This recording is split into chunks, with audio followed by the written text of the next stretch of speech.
Hey, ladies and gentlemen, welcome to the June 22nd, 2026 meeting, or the council meeting, regular council meeting to take place. Notice is hereby given that the above call meeting of the governing body of the city of Balcones Heights, Texas will be held on June 22nd, 2026 at 6 p.m. in the Justice Center located at 3300 Hillcrest Drive, Balcones Heights, Texas 78201. Pursuant to Texas Government Code Section 551.127, a member of the City Council intends to participate in this meeting by video conference call. A quorum of the City Council and the council member presiding over the meeting shall be present at the location stated above, and said location shall be open to the public during all open portions of the meeting. A video recording will be made of this meeting and will be available to the public. They will consider and act upon any lawful subject which may come before said meeting, including, among others, the following items to be discussed and acted upon. And upon this, I'd like to invoke something and just basically put this in the record. This agenda that I'm presently going to be conducting is not the agenda that I approved, and there has been some wording and added words onto this agenda that I did not approve of. And so therefore, I just want to make it a matter of record that this actual agenda item is not, the regular agenda meeting is not the agenda meeting that I approved and sent to Mr. Joe Bravo. When he delivered this one, it is completely different from my agenda, amended agenda final approval. So just want to put that into the record. We'll go ahead and call to order and recording of a quorum. And we do have a quorum of the council here, except for Ms. Weaver, who's not present. She had called me and told me that she was feeling ill. I'm not sure if she's going to still be able to make it or not. I told her to try her best to try to be here. The next one will be, so we have one absent, Ms. Weaver. So 4 and 1 absent. 2, invocation and pledges of allegiance to the USA and Texas flags. Chaplain Kirk.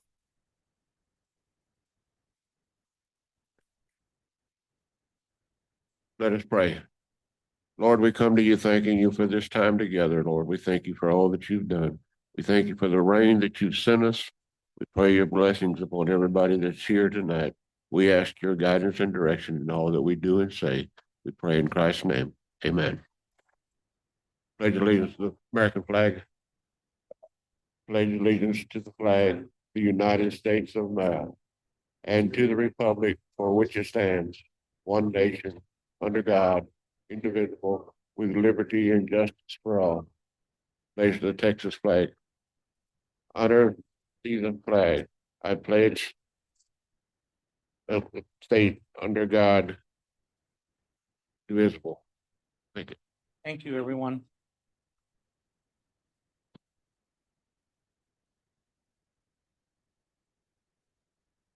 So we'll now move into the public comment period. And Mr. Secretary, what do you have in terms of the public comment period for me to know about? Yes, I have 2 signed up for public comments in general.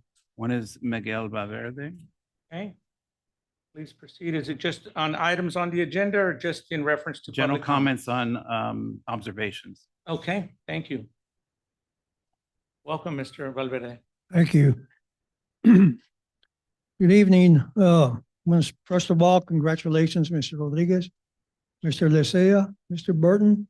And I want to thank Mr. Sellers for his service that he served in the council.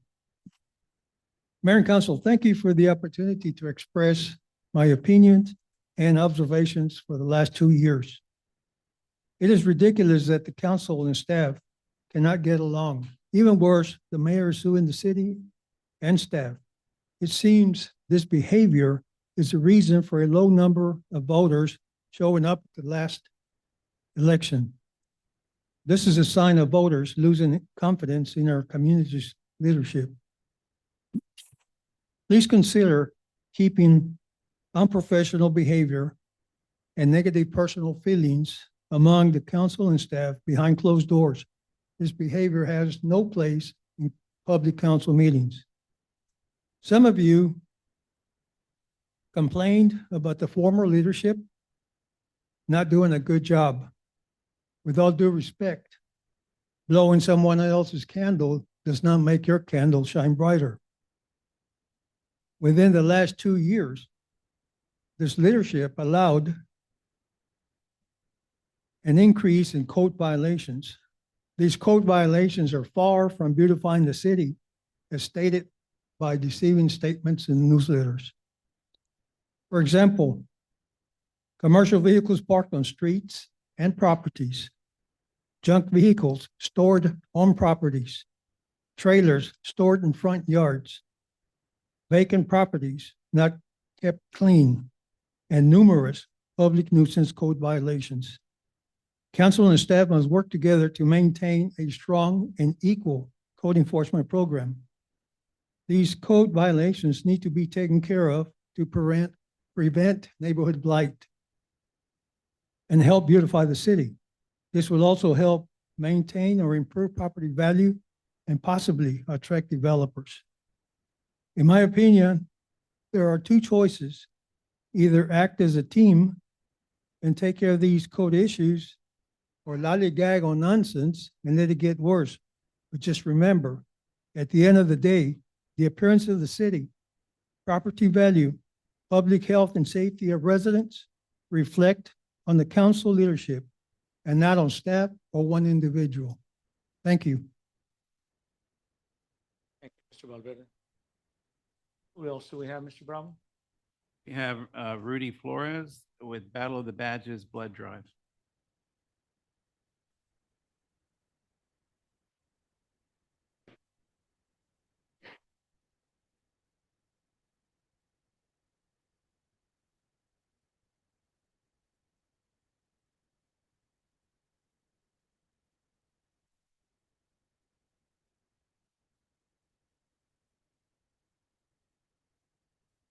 Ladies and gentlemen, thank you for giving me your time. I really appreciate it.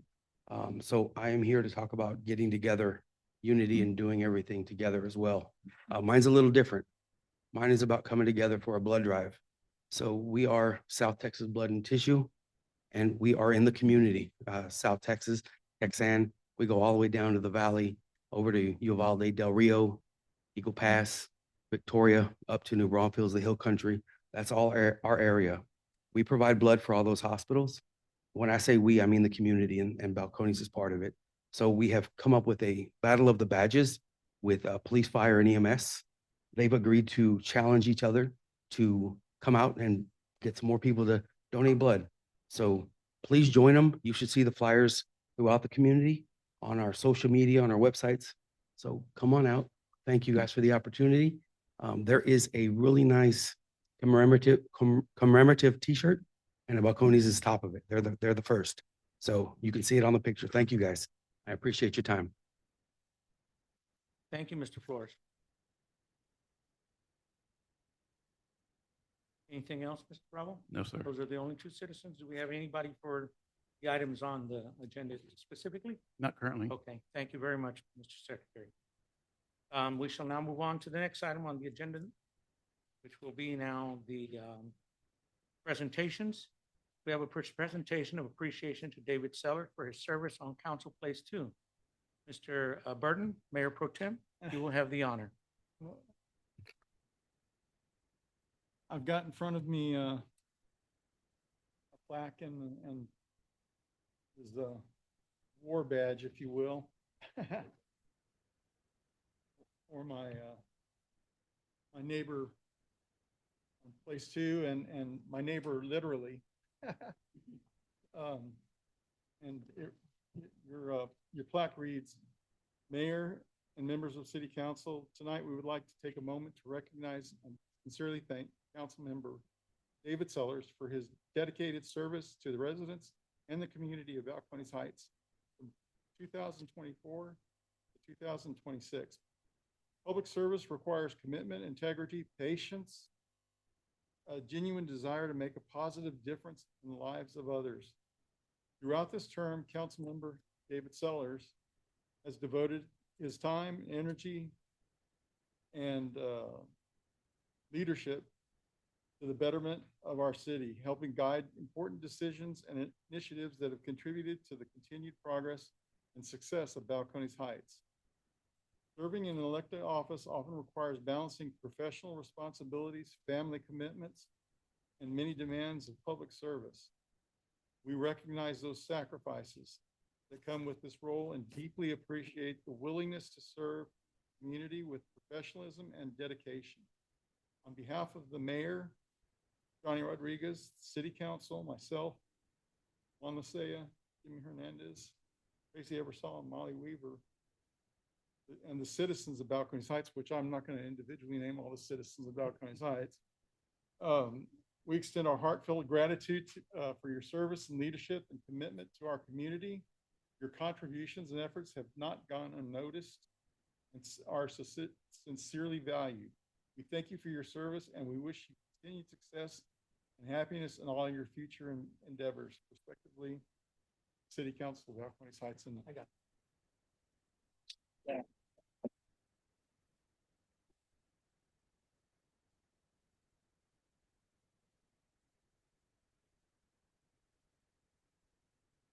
Thank you for what you do. Thank you. You're welcome.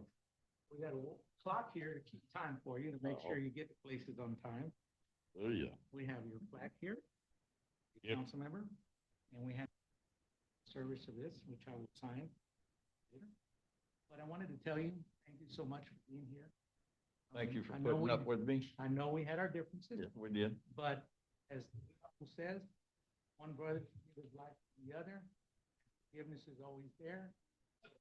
Wish you the best in everything you do in your life and move forward every day. Donnie, if we can't forgive each other, God can't forgive us. We're both Christians. All right. We can, sir. Yes, sir.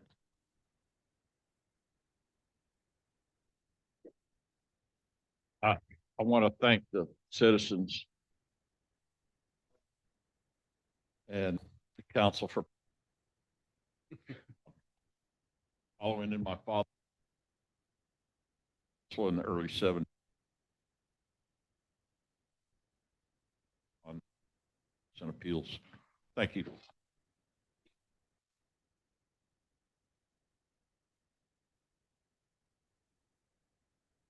Okay. Moving right along. We will now move into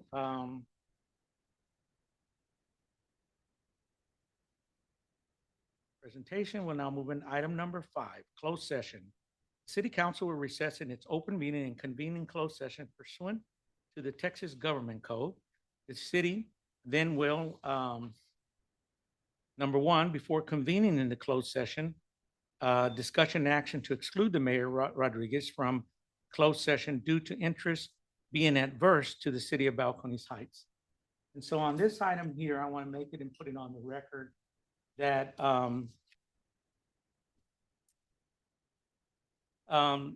I will invoke my right under 551074, in which I am requesting that this item be done in open session instead of closed session. The investigation that was conducted by the individual was not done in an attorney capacity. It was done as an investigator capacity. So the attorney-client privilege is not, in my opinion, does not apply to this. And so I am invoking my right under 551074 to hold this in an open meeting and not in closed session. All right, so council members, Mayor, this item is posted so that the city council can receive legal advice as to the contents of the report. The actual report itself will be received in open session after you all have received your legal advice, and the mayor will have an opportunity at that time during open session to comment to the actual action item. Mayor, may I be recognized? Yes, sir, you may. I move to exclude Mayor Rodriguez from closed session due to his interest being adverse to the city. I second. Okay, we have a motion on the floor by Jimmy Hernandez for me to step out of the executive session. Remove me, I think it was the language, correct? Okay, and then we have a second by Mr. Exclude, there you go. And the second by Mr. Burton. Okay, and I've invoked my right to the 551071 As an officer who is subject of the complaints, I invoke my right under that particular section in 551074 to a public hearing in open session. So we have it on the record. Let's go ahead and call for the vote. All in favor? You have any, wait a minute. Let's call for any more discussion. Any more questions? And you want to know anything? Like to ask any questions, clarify what's going on? You have the opportunity now to do. Are we voting to see if this is going to be an open or if it's going to be a closed? It's voting to remove me, to exclude me from the process of being behind the executive here, any advice that you're being given. And my stance on this is that if it's going to be done by the investigating officer, covered under the attorney, because she's the investigating officer. I'm invoking my right on 7-4. So that's what this is about. Yes, sir. Basically, the vote is being taken to exclude me from that. I'm going back there or in closed session for me to be on. The vote is to exclude you. Yes, that is correct. All right, thank you. Okay, any other questions from any councilman? May I be recognized? Yes, sir, Mr. Burton, go right ahead, sir. It's to only excuse you so that we can receive the information that was, that I don't know if the information we're going to receive tonight will actually have names or the complaints of anything, but it's not to keep you out because we're keeping you out. It's just to receive the information of the report. That's correct. Okay. And this report may actually have some impact on the litigation matter as well. Okay, so both of us have, I've invoked my right and you guys have made your motion. So let's go ahead and call for the vote. All in favor? Aye. Okay, any nays? Nay. One nay? Two Nay. nays. Two nays and 3 yays. Okay, then let's go ahead and proceed. The time is going to be 6:17 p.m. And we will now, ladies and gentlemen, I'm sorry, but we'll have to ask you to leave the council chambers so that the council can go into executive session. And I will as well exclude myself.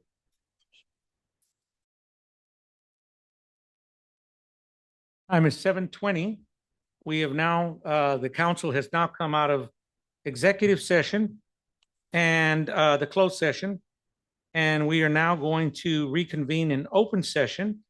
And the time is again 7:20 p.m. Thank everybody for their patience in getting this done.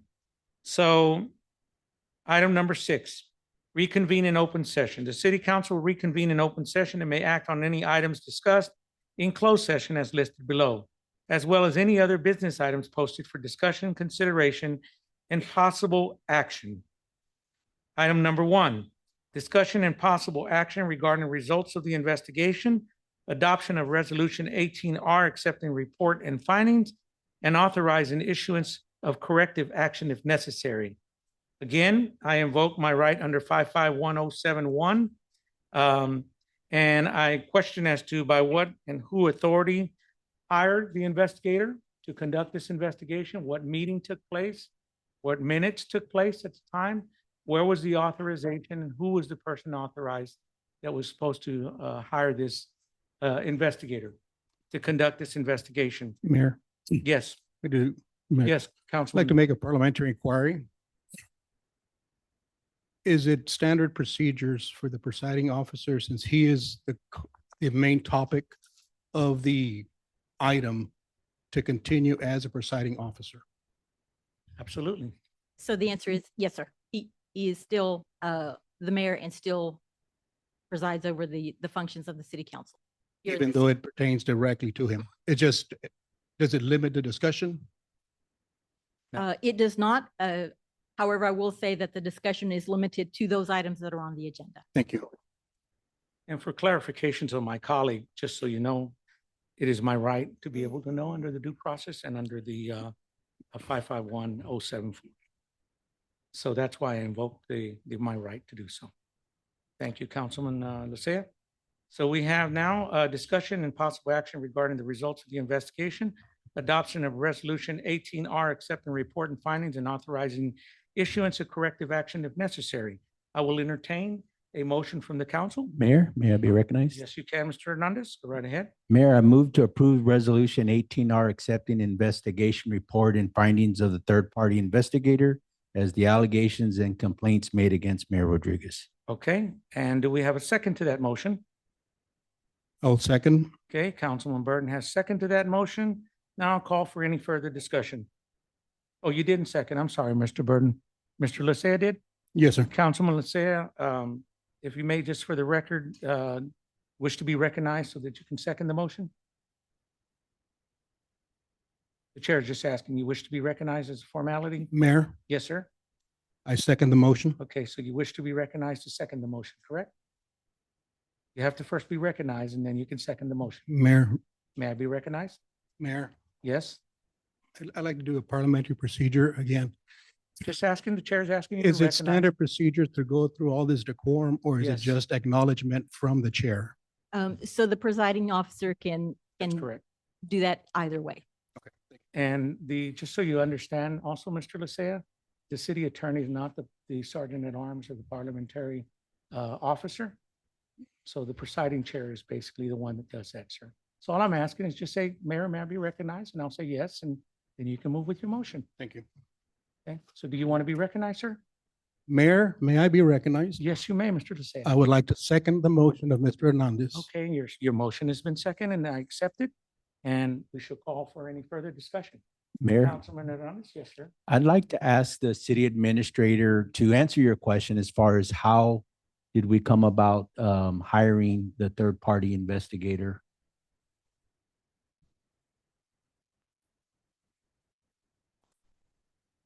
At the March 9th meeting, the council passed resolution 2026-8R to allow me to hire an investigator. Councilman David Sellers was looking for an investigator. He then assigned me to contact investigators. We were having a little bit of a hard time getting some investigators to return our phone calls. That's why I asked the city secretary to contact TML. TML is the Texas Municipal League, and we are part of that. They recommended 2 attorney firms to hire for this investigation. One of the attorney firms is an attorney firm that represents the former city that I was working at. So I felt that it was a conflict of interest. Also because they represented the city where the mayor had a little litigation issue. So I didn't think it was gonna be a good fit. So the second law firm that they recommended was Lloyd Goslin, where the attorney Laura Ingram works. I did some research on her credentials. She's not only an investigator, but she also is an employment attorney. So she had all the credentials that were necessary for this type of investigation. And like I had mentioned before in our meeting, this resolution tells me what to do. This is how you tell me, the council, because you are my bosses. On this resolution, you told me, go hire an investigator, and I did. Thank you. Thank you, Mr. Hernandez, for making sure that she explained all that, so we have on the record. So any other comments by the council regarding Mr. Eversole? Councilman, do you want to be recognized? Okay, go right ahead, sir. Well, after listening to this, the talk and the presentation and things like that, I think given the information that this lady was presented with at the front, I mean, she has a justifiable position. But I think because she was, I don't know, I feel like there's more to the story that justifies some of the actions by the mayor And it gives him more intent to try and remove fraud, waste, and abuse within the city, and he's trying to protect the city. And even though he's cleaning house, it doesn't mean that what he's doing isn't unintentional. I mean, it's trying to help clean up the city and do different things. Because there has been fraud, waste, and abuse discovered in the city, and there's an 83.3% chance that the city has fraud, waste, and abuse going on in the city. I think, as that's why I ran as a city councilman, is to stand and say, no, you cannot continue to take advantage of our citizens. And that's why I'm here. And that's what I got to say. And Mr. Eversol, you yield the floor. And Ms. Weaver, did you want to be recognized? Yes, ma'am. Okay, that's all you have. No, okay, there you go. All right, we got a lot of good information, okay, but I have to tell everybody, these were all assumptions. It was all hearsay. It was all interpretation. There was no facts in this report. They were all assumptions, all secondhand talk. There was no proof of anything that went wrong. It was just assumptions. It was just somebody venting about the mayor. Okay, I'm sorry to say this. He has done nothing bad other than maybe he doesn't approach the people like, would you please do this? He tells them, I need to get it done. You got to do this, and if you don't do it, tell me why. But if you don't communicate, how is he going to know? So I don't agree with it, but I just wanted to let everybody know it was a very good report. Yes, very entailed. Yes, but I can't believe anything of it's fact. That's all I'm saying. Thank you, Ms. Weaver. Any other comments? May I be recognized? Yes, sir, Mr. Burton, you may. I just want to say that I agree and disagree with what Ms. Weaver said. The report is very, what I just got to read of it, we don't have it any longer. So it's not in our hands anymore. So we're going to give the mayor, if he wants to have this in an open session, let him have his speak. But the reports that I saw in the investigation were multiple people.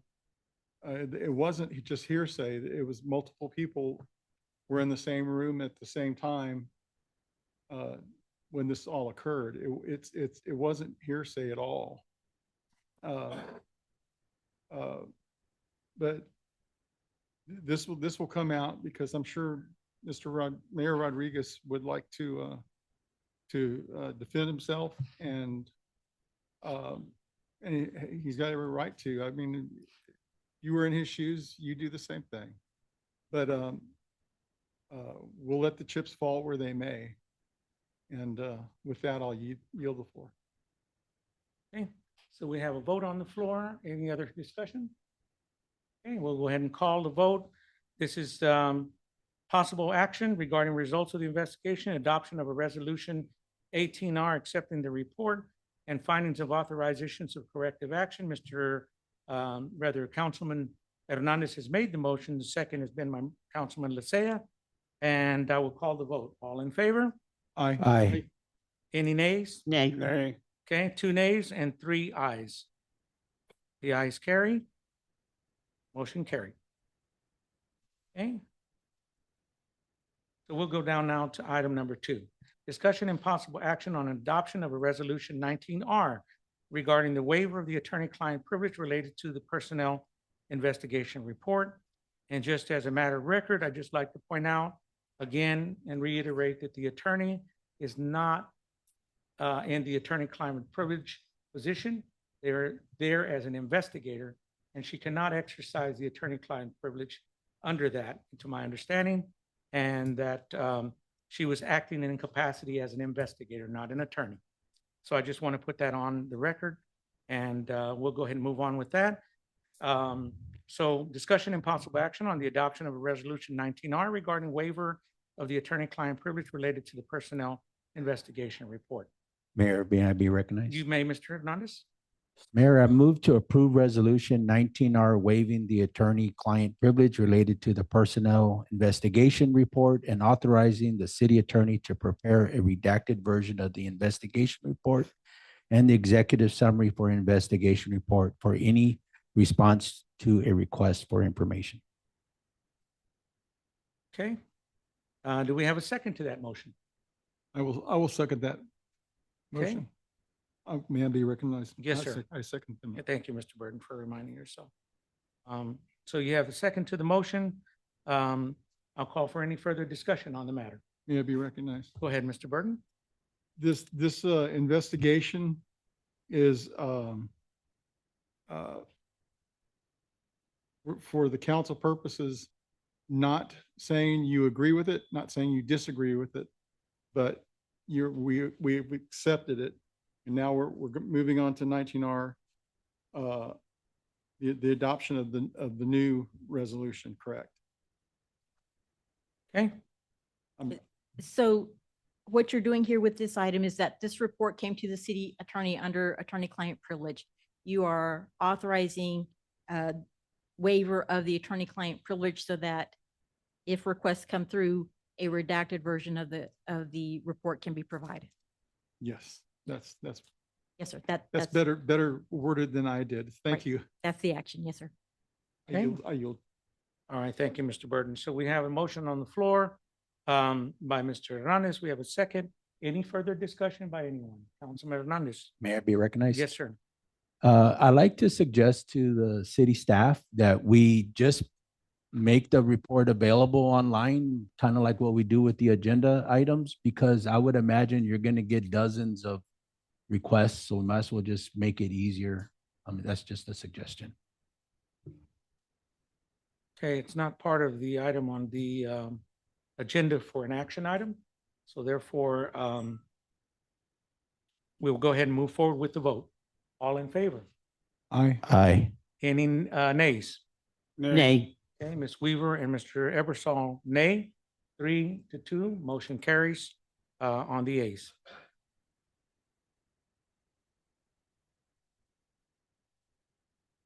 Okay. All righty. Item number 3, discussion and possible action on ordinance 2026-17, establishing uniform standards of conduct for all elected officials. Council, what say you? Mayor, may I be recognized? Mr. Hernandez, you may, sir. I move to approve ordinance 2026-17, establishing uniform standards of conduct for all elected officials as presented. Okay. And that's 2026-17, correct, sir? Okay. Motion's been made on the floor. Do we have a second to that motion? Mayor, may I be recognized? Yes, sir, you may. I'd like to second the motion. Okay, Councilman Lysia has seconded the motion. Now call for any further discussion. May I be recognized? Yes, Mr. Burton, go right ahead. This is what we received, the council relations policy. This with the highlighted So this ordinance that you have, or this ordinance that is being presented, what it does is it takes the current existing ordinances, because you all have conduct ordinances in various different places, various different ordinances. Some of them are codified, some of them are not codified. So what this ordinance does is bring all of those into one ordinance, which will be codified. It establishes the same level of conduct and behavior for each of the elected officials. It doesn't leave any official out. It takes out any ambiguity as to who it applies to, because it's going to be conduct for all elected officials.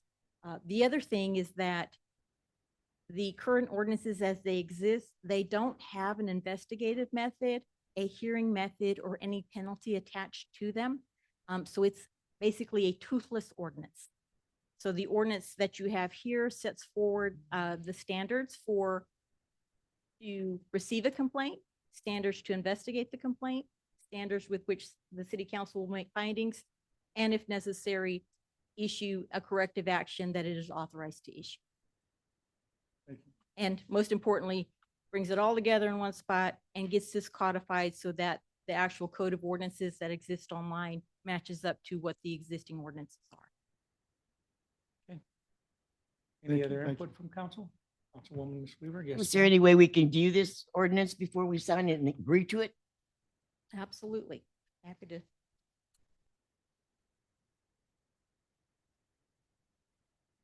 So may I ask if I inquire, like on behalf of the citizens of Balcones Heights, why was this not ordinance put in our packet so we could study it prior to your council passing, our council passing it? Because this ordinance is directly tied to the legal analysis that came with the investigation. So the ordinance that we currently have on the books, all you did with this ordinance was you added language to it, and you couldn't provide that as part.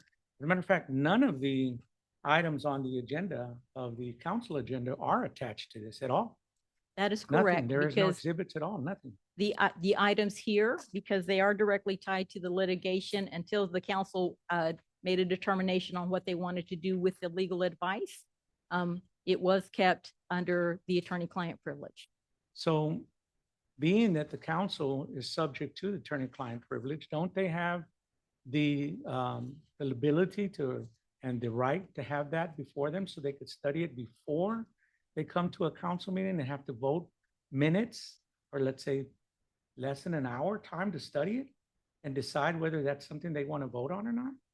Wouldn't you say that's a little bit out of the ordinary for them to have time to study the ordinance? To make a decision such of as important as this? For these particular matters, sir, and because of the importance and the impact of the investigative findings, that is the reason that the items are being held the way that they are. So the justification is, so I understand correctly, the citizens understand correctly, in all Yeah, this transparency. This is directly If tied. I may finish, please. Oh. Yeah, I'm sorry, and then I'll let you speak after that. Just asking you, in all transparency, for the citizens of Balcones Heights to understand, and also for these council members to have time to study this item. We're all subject under the attorney-client privilege, not to reveal anything that we have that is subject to an attorney-client privilege. So for you to withhold that, and they don't have enough time and opportunity to study that document to make a comprehensive decision with enough time, is a little bit out of the ordinary. Yes, sir. It is out of the ordinary for the mayor to have a lawsuit against the city and its council members, and that's what's driving these determinations here. That's not what I said. I didn't say anything about. You the said it mayor was out of filing the a lawsuit. ordinary, and I'm explaining Yeah, to but you I why it didn't is say out of anything the about a ordinary. Mayor filing a lawsuit. I Right. just said about documents, No, period. Regardless of whether they're Right. this. That's why pertaining these to a are out of lawsuit the or not. ordinary, because of the facts and circumstances surrounding their adoptions. Okay, but these. And that's why we had this in closed Yes, ma'am. session to discuss it with the council members. Yes, ma'am. But that would be subject to me. But why would you do that to the city council? And withhold that information from them so that they will have an opportunity to study it with enough time that normally when you get the agenda item in the packet, they can study it. Mr. Ebersol has complained about that. Absolutely consistently true. in the Under normal past. circumstances, that's how it would happen. Councilman These are Ebersol, go abnormal right ahead, sir. circumstances. That's what I was gonna say. I didn't get my packet. Even though I got my packet this week, I didn't get the agenda for this meeting until 2 o'clock in the afternoon. And so, I mean, the packet was handed to me, but it did not have this meeting's agenda. I'm just saying that, for some weird reason, I'm the only one that continually gets like neglected. And I didn't even get the agenda until 2 o'clock this afternoon, and I had to take the afternoon off and read. I mean, I don't know, maybe I got bad deodorant or something, I don't know, but it seemed like I'm like getting informed. This is just another example of that. It's So, just Mr. Weaver, did you incomplete. want to be That's the recognized? problem. They Mr. did, Weaver, did you I'm want to be sorry. recognized? That's okay. Go It's ahead. just that it's, a lot of times we do get it incomplete, or we get it too late, or we get it adjusted. Like the original agenda is not this one. The original agenda is something different. But this was the way they put it up. They presented it. So Right, and if you go ahead, ma'am, if you can please maintain. Well, we No, did. he That's why, told you. and I'll I do the just same for forgot and Mr. I said, I'm Lissay. I sorry. told him, I was just trying to tell him right now. Molly same thing. Weaver, So please, no problem. I don't mean, disrupt. Let us continue in our meeting. I'm trying to be I'm fair to sorry. everybody, and I told Mr. Lissay, but he wouldn't listen to me right now earlier. I was gonna try to explain to him, sir, just go like this. Just let me know you want to talk, and, everybody has their chance to talk. I don't want to stop preventing anybody from having their input. I'm just trying to maintain decorum and order under parliamentary procedure. That's it. So don't take offense by it. So we've had this problem. That's why I brought it up in the meeting. Mr. Bravo was presented with a agenda. This is not the agenda that I presented to him as a final amended. And I asked Mr. Bravo to please provide me with the final draft so that I could approve it. And that's the way we've always done it. We've always conducted our business that way. Mr. Bravo did not do that. And that happened with a lot of other meetings we've missed. So we've missed almost 5 meetings total because of mistakes, because of not following the procedure that you need to follow in order to get these meetings so that people can attend. And there seems to be an effort to try and not give the council enough information. So with that, I'll end. I won't go any further than that. And let's keep the meeting moving smoothly and move on to the items. So we now have, does anybody else? I'll allow one more input from anybody if you want. Anybody before we move into? Mayor, Yes. may I be recognized? Yes, sir, Mr. Bessea. I just did a quick comparisons of the existing policy and the new policy. And I think maybe there's only 7 sentences that had changed. So there is nothing major in this policy. Okay. As I said, we won't debate on it. I Thank think you. you've said enough. And anybody else have any input? You yield the floor, Mr. Yes, sir. Bessea? Thank you, sir. Anybody else? Okay, so please refresh my memory, Mr. Secretary. Was there, let's see, Mr. Hernandez, did you initiate a vote on this? Yes. Okay, Councilman Hernandez and Lysia seconded, correct? And then Mr. Burton made some comments, has to be recognized. So we have a motion on the floor. Any other questions pertaining to this item? Okay, let's call the vote. All in favor? Aye. Aye. Okay, any nays? Nay. Okay, we have 2 nays and 3 ayes. The ayes carry it. The motion carries. So now item number 4, discussion and possible action on Attorney Ryan Henry's update on Mayor Rodriguez versus City of Balcones Heights. Mayor, may I be recognized? Yes, sir, Mr. Hernandez. Go right ahead, sir. No action required on Attorney Henry's update of the litigation matter. Okay. So we don't need a vote on this. We can move on, and as presiding chair, I can call the fact that we don't need to have any action item that's going to be taken, but just to make it formality, let's go ahead and take a second to that. Do we have a second to Mr. Hernandez's statement from the council so we can make it formal? I'll second. Okay, Councilman Burton has seconded that item. Call for any further discussion. Okay, no further discussion. Let's go ahead and call for the vote. Accept the fact that no action is going to be taken on Attorney Ryan Henry update on Mayor Rodriguez versus City of Balcones Heights. Put it on the record. All in favor? Aye. Aye. Aye. Any nays? Okay, we have a 5-0 vote. All ayes carry. On action item number 4. Okay, now moving right along, we're going to do department updates. I'd like to move through this very quickly. I was actually going to move this out of the agenda further down the line, but let's go ahead and keep the flow of the meeting going. So I would ask the community engagement, Mr. Martinez, to flow through your presentation as quickly as possible. And the same thing with code enforcement and community development and city secretary report and city administrator report. Fire department and the police department respectfully. All right, good evening, Mayor and Council. I'll go through this very quickly. You have the information in your packets. The recent events we've organized has been the Mother's Day Plant Bingo, the Community Garden Days, the open house that we had for orientation for any citizens that are interested in serving in our boards and commissions, coffee with the cops. In your packets, I've also attached recent certifications that I've acquired, several through FEMA and others, another one through the FBI LIDA program for public information related courses, public information officer.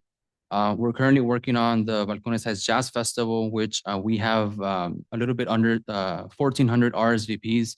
We're working in coordinating the whole event and the VIP reception as well. As soon as we have more information, we'll be sending that out to everybody. Updates, we have a brand new fire department Instagram page that is now active, and I also did a lot of updates to the Jazz Festival social media. I have a list of future events there that I've listed for you all, and these will be posted in our upcoming newsletter. I do have some updates regarding the fiesta, but I do know that there's an agenda item about that. I don't know if you want me to do those now or wait for the agenda item. I'll entertain however you like, Mr. Okay. However you'd like to move on. We can do it now. I have in your packet a very brief breakdown. Our total expenses was 40,369 with 67 cents. Our profits included 14,000 in sponsorships, which I do want to highlight that finance let me know that I was the person that was able to bring most amount of sponsorships for any event. So I'm very proud of that. We put in a lot of work for that. Vendor fees, we had a total of 4,400 vendor fees that came in. For alcohol sales, we had 1,256 and 45 cents. Miscellaneous revenue, this included fiesta medals, we had 376. Total profits, 20,032. And the net impact was 20,337.22. We were able to slash the event by half, and it's usually what we spend for jazz. So not a lot of impact to the city, which what it could have been. If there's any questions regarding the fiesta update, I'm more than welcome to answer any. Yes, Councilman Eversole, go right ahead. Just want to commend you for the transparency of this document, that we actually have a chance to read where the money went. Last year, when I tried to get this information on the Jazz Fest, they just all sat in a room and said, what do you want? You wanted a good time, or do you want to know where the money was? I was like, well, I wanted both really, but this is a fine example of what transparency looks like, and I commend you for that. Thank you, sir. And you can expect the same for jazz when that happens. Anybody else? I just noticed, sorry. Member Weaver, go right ahead. I just realized or noticed when I went to the fiesta that some of the people that were campaigning had a booth, but that there was one person that didn't have a booth, and why didn't she get one? There's an agenda item about that. I don't know Yeah, if I was you. gonna say, let me, so I'm point sorry, of it was order. on, it was That's on the okay. Point of fiesta. order, Ms. Weaver. We'll address that item at that. coming Okay, up. sir. Yes, Item sir. on the agenda, you can then have the time to speak about it.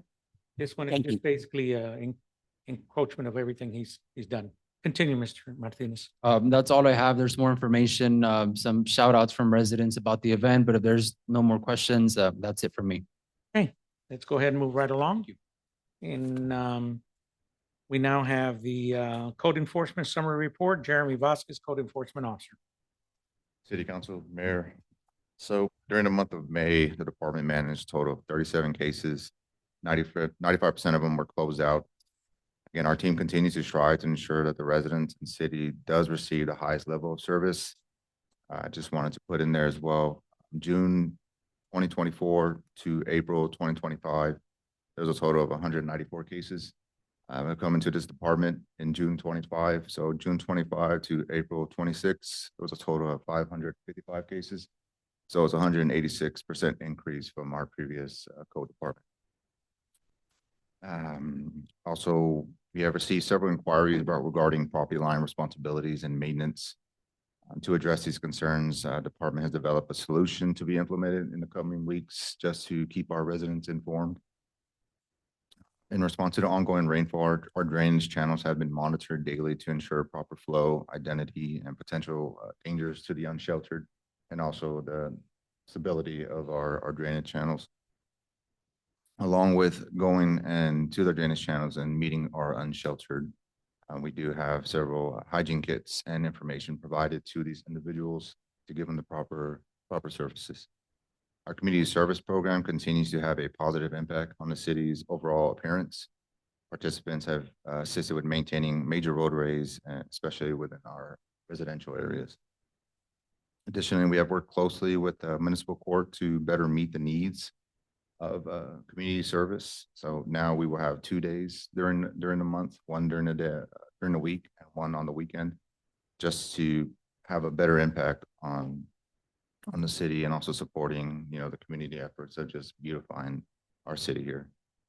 Our department continues to focus on improving compliance and accountability among apartment complexes through the city. One of the challenges we do face is maintaining consistent communication and enforcement efforts due to frequent management turnovers and staffing changes at some properties. Now, these rapid transitions can make it difficult to hold property management accountable. Despite these challenges, we have recognized the concerns and actively evaluating additional and more appropriate enforcement measures to address these recurring issues. Staff will continue to work closely with the property owners and management.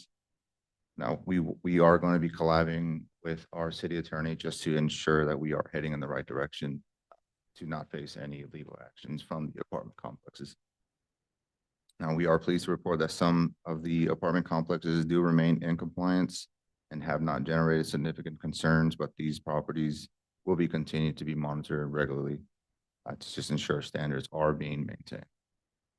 And also have here a City of Balcony Heights administration citation and also a City of Balcony Heights violation.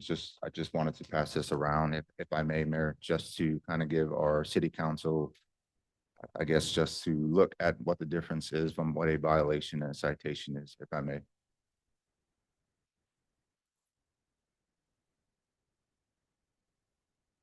That'll be it for me. Is there any questions? City Council, Mayor? Yes, Mr. May I be Mr. ready? Lysia or Mr. Barton? Mr. Burton, Okay. with the hot summer months coming up, it's important that the apartment complexes have cool air in their units. Sure. I mean, I can only imagine being on the second floor and having the roof baking up there, and there some units I've seen them online on Nextdoor, and they're really it's really bad. And I don't know which apartments it is, because it says Balcones Heights on it. It doesn't say what apartments, and they don't elaborate on which apartment. I guess they don't want to be singled out or whatever. It's important. I know if I lived in those apartments and the air conditioning was like it is, I couldn't survive. I really, it's bad, and their units are freezing up, solid ice, or it's just important that we have a timeline to get the air conditioning or comfort in those units. Leaks also need to be taken care of, and refrigerators and everything. But I mean, you've got to have. Can anybody in here imagine being in an apartment and having it hot and there's no relief? So I would employ you to really hold these people to the fire on keeping up their standards for their apartments. And these people are locked in. If you want to move, you've got to have a first month's rent, a last month's rent, and a deposit. And they can't move because their deposit's locked up with the current apartment. And they've also got the last month's rent locked up with the current apartment. And they can't have any relief. So if they're in violation, if they are in violation, I would like to see something that gets them their money so that they can move to a better unit or better place, or have the apartment put them in a different unit. It's these apartments are making money. They're so, except for the one across the street, they're so aged that they're paid off. This is all profit and staffing. I have not seen any renovations to any apartments except for I think they call them the Balcones bungalows right there on Siesta and Gentlemen, which they did a total remodel, and the one in back of it, which used to be the Linux, I don't know what they call it anymore. They've all changed. But yeah, there's in the what used to be the Cumberland, now Boston Woods. It's the same thing, and I've personally seen inside units and it's not good. It really isn't. And so we need to think of our apartment residents. Oh, yes, sir. I completely agree. And I think one of the challenges that we do have is that some of these tenants are afraid of retaliation. I do have a one pager that I do provide for tenant rights.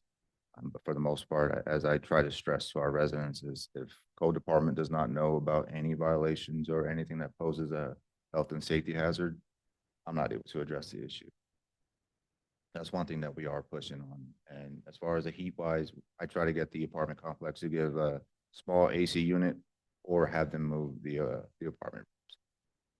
Do we do inspections periodically and do a pop in and say, hey, let's look at some units? We're only allowed to enter 2 apartment complexes, sir. See, and therein lies the issue. If you don't know about it, then you don't know. And they're not gonna bring it up. So there needs to be a mechanism in place that some type of inspection needs to be carried out and addressed. Yes, sir. I yield. Thank you, Mr. Burton. Anyone else? Ms. Weaver, go right ahead. Hello. I was just wondering on your citations, can you get a better description of what the violation is? Because you gave me a little citation and you said that I had trash and debris on my patio. However, it was furniture and boxes that need to be stored. Now, that wasn't trash or debris. So if you could make sure that the fine or the citation matches the problem, it would be a lot better. And then the number here, it doesn't give a description. That would be our citation. The other one. This is, are you gonna do it from now on? No, ma'am, that's our citation. That would be a fine. The other one is a violation. Yes, That one is checked off on our city ordinances, and that's what our city ordinances does state on trash and debris. Okay. And then from there, that's where I get the verbiage on what. Need to add Oh, furniture. yes, ma'am. I definitely will put that in next time in the comments. Yes, ma'am. I did try to fix it up a Yes, little. ma'am. Yes, you have. Thank you. Yes, ma'am. I'm just, I live by myself and I have a big house. So if somebody needs help for a place to stay, I usually let them come stay. I have the little apartment pad. But then again, when they leave all their crap. So it's like, I gotta get rid of it now. So, I'll try to be a lot better on it. Okay. Thank you. Okay. Mr. Eversol, you want to be recognized? Go ahead. You have 2 incidents where there was prohibited signage. Is that something that we can find out what kind of signs they were? It would be bandit signages. Bandit? Bandit Is that like a square? is just an advertisement signage, prohibited signage. We're not, yes, sir. Mr. Eversol, you yield the floor, sir? Okay, Mr. Burton, I'll let you. I wanted to see the citation and the placard. I thought it was gonna get passed around. Oh, okay, now that.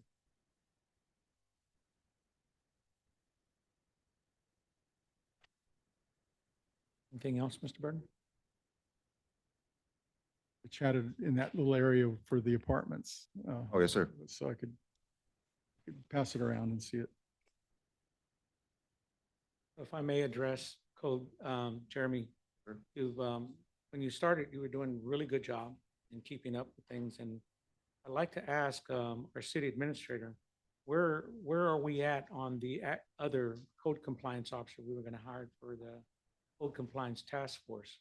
We discussed it. We allocated for it in the budget. We talked about to increase so the code compliance would have a lot more help to alleviate some of these problems. It's been since you've been hired, we haven't seen any movement. We discussed it several times in staff Yes, meetings. we don't have any, another code compliance on the budget. I can have that, council put that on the next budget coming up. But I think right now with one, code enforcement, person, I think he's doing a great job. Like he say, he has, how many cases do you worked already in the 500 1 year that you have worked here? 555, ma'am. And previously in 2 years? 194 from June 24 to Okay. April 25. So he And got, I'm not questioning his ability or whether he is doing or not doing his job. What I'm saying is from day one, he's needed help, him and the other person that we had before. The other person that we had was not qualified. They didn't have the code compliance certification. The one before that, we had the same problem. And so we've had a multitude of issues that go far beyond just the fact of writing code compliance. If you've heard one of our citizens, obviously some of the code compliances are not being taken care of. There are overgrown lots that are not being looked after. You've heard from me consistently, bring up issues and email you consistently on things that I have seen, take pictures of, and bring to the attention of code compliance. I don't get a response back from them or you regarding whether it's gotten taken care of or it didn't get taken care of. So I think what needs to be done is that he needs help, because you see that the citizens want, and before you came in, Maria, we had already discussed this, all of us on the council, that we wanted to clean up our city. I mean, take a massive effort, clean it up, get our streets cleaned up, have the park cleaned up, make sure we address the homeless issue. A lot of the things that affect the homeowners and taxpayers here is what we were trying to achieve. And that's why when we discussed, and I sat you down when you first hired, I mentioned the fact that we needed to develop this task force. I was already in the process of doing it. Council knew about it as well. And so I really, applaud what you're doing. I know that you're one man. So, you've done a very good job. I'm just wanting to get you help so we can do a better job, so that the council will be addressed like one of our citizens mentioned, can be gauged by the results of what we're seeing. And so we're still seeing a lot of the garbage containers that are overfilled, trash all over the street. You've got people throwing trash in the drainage places, overgrown grass in these lots. The one that I brought to your attention 2 weeks ago is the one across the street next to the old hotel, Barrel, back there in the back, that big wide open lot, that hasn't been addressed yet. And that needs to be cut, because the grass is super high.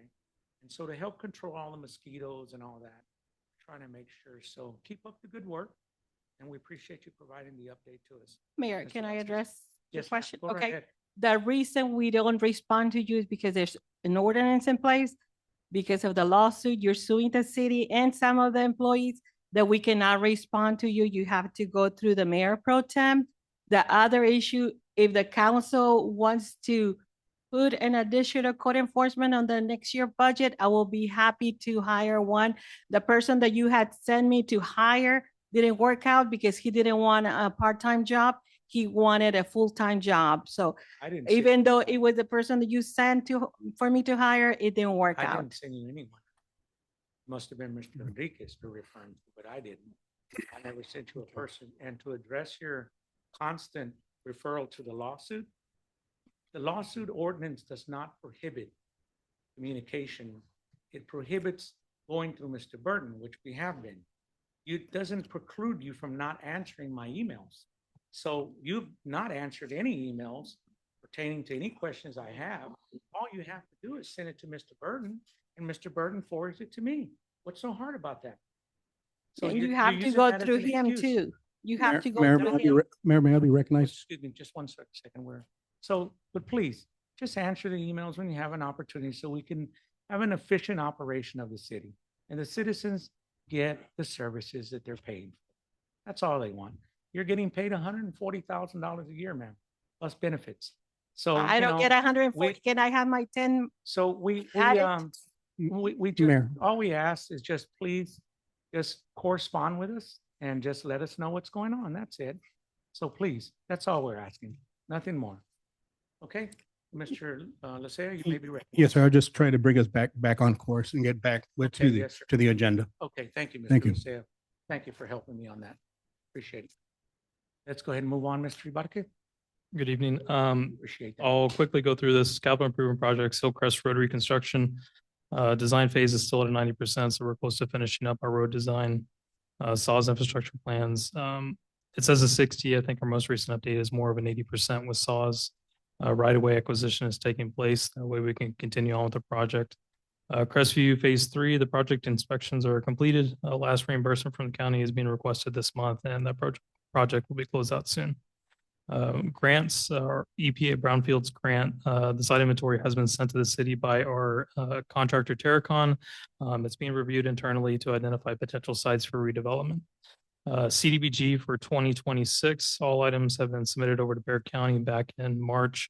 More information will be available at the end of summer, more likely the August timeframe. I understand there's an agenda item to talk about this, but more final say on how we can move forward will be in August. I'll also talk about Texas Park and Wildlife Grant. We have an opportunity to apply there to kind of move forward with Novak Park renovations. I know we had talked about a dog park and it didn't suit Rogier's moving it over to Novak. I'll talk about it a little more later, excuse me. But that is something to keep in mind. New commercial projects, this has remained the same for the past 6 months or so. Methodist bronchoscopy, procedure room expansion and renovation. This has been in limbo for a while, but plans are approved. They're still in the selection process for the contractor as far as the city goes, but permits issued. So once they select that, construction will start.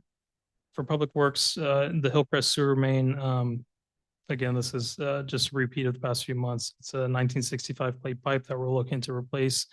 2910 Hillcrest Drive has regular issues and regular scheduled maintenance with the city.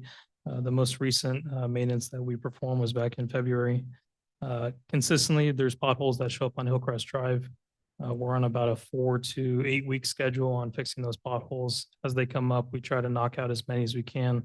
And we do have PD assistance whenever we do fill potholes, which has been very nice for us to do that and make sure we keep everybody safe there. Siesta Lane road cracking. This has been cracking for a while, so we're going to use asphalt patch there to make sure that we're sealing it and smoothing out the road. Signage, there's new speed limit signs that are being placed on Balcony Sites Road. Previously, there was only one 30 mile per hour sign posted on that entire stretch. Now we're adding about 3 or 4 more, which will help us enforce the speed limit there and keep the community a little bit safer. There was a damaged sign that was replaced on Siesta Lane and Hanish. That's been replaced, and then the pedestrian crosswalk has been restriped on Gentleman Road. The upcoming discussion items that's from planning and zoning that's been on there for the past few months, that's remained unchanged. Any questions?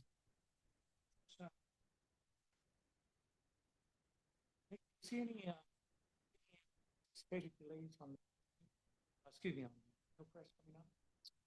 Right now, we're at the will of TxDOT. So originally, our plan was for a December to January 2027 start date. We're looking at about 6 to 8 months pushback there.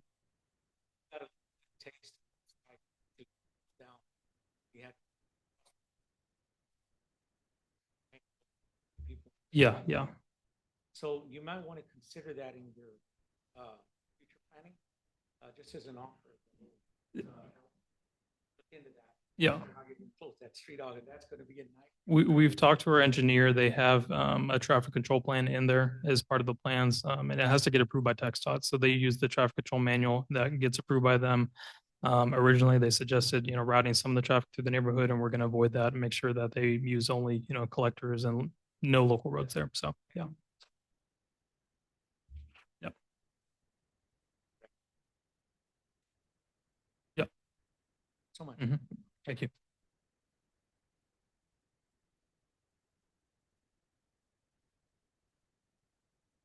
Good evening. In your packet, you have municipal court run rates from October through May. You can see that there is a little bit of a blip going up for completed cases and paid fines. That typically happens because of people getting their IRS check and they come in and they pay what they owe. Again, you also see traffic issued and cases filed. We went to Trusted Driver, a new program that police can function a little bit easier with, and that's caused some increase in some of those. In open records, you see that police and the city have about the same open records since March 23 and 21. And on average, we're about 5.38 and 5.61 respectively between the police and the city. There's been training, court security We went through training with court security, municipal court training for administrative training. And we're coming up, we have training for sovereign citizens and First Amendment auditors. So that will take place in the near future. Any questions about court or open records? Yes, anybody here? Anybody? I do have one for you, Mr. Mike, Brown. mine's not, mine's about the traffic Oh, go lights right that I ahead. asked about, but that's not on your, No, it's not part of your agenda, is it? no, ma'am, Sorry. but I can talk to you. So how many of the Freedom of Information open records requests have you completed out of all of these? I don't see that here. In other words, you've taken them in, Mhm. you have X amount. You have 23 public information requests on the process request. These are all completed. We do currently have some in queue that are in process, but these are the ones that have been completed. So you've had 23, and then you're saying here that you've completed 21 of them? No, the police had 23 and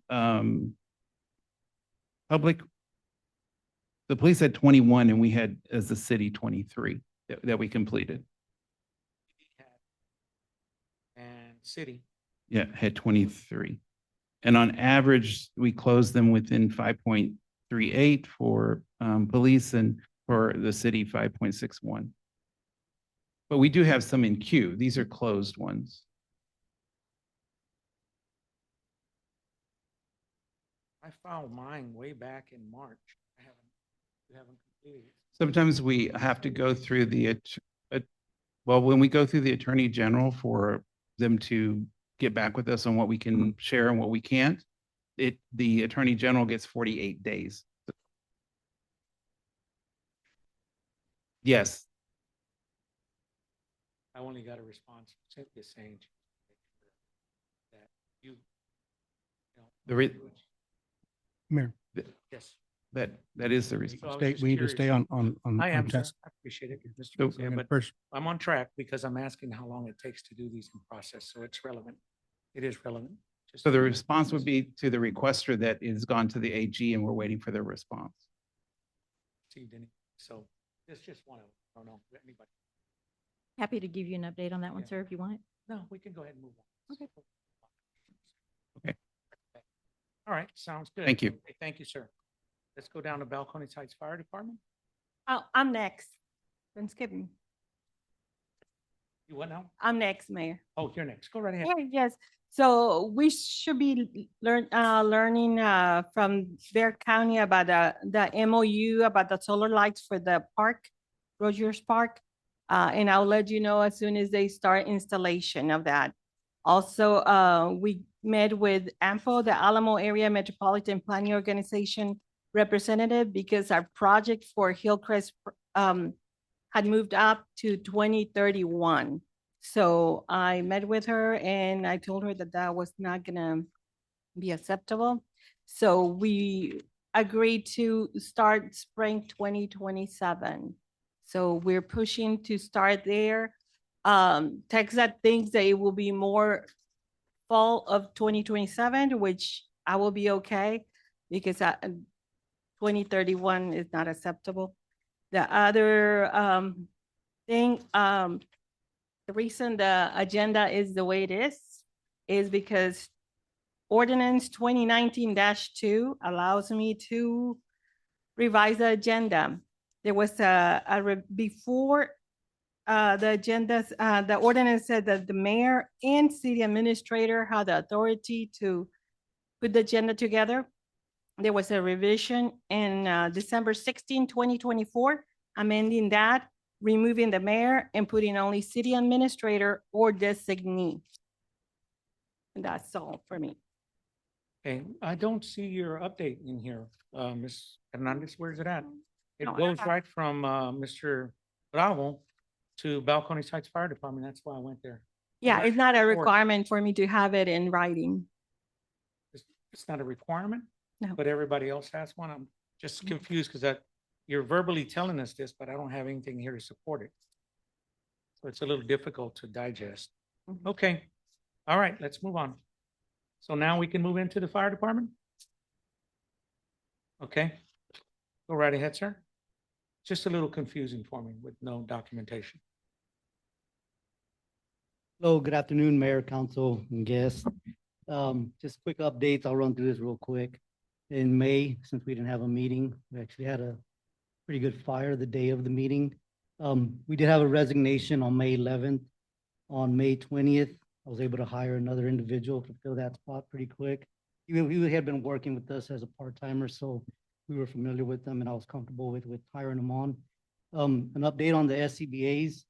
So we've signed a contract with the community leasing partners. We're moving forward with the SCBA's.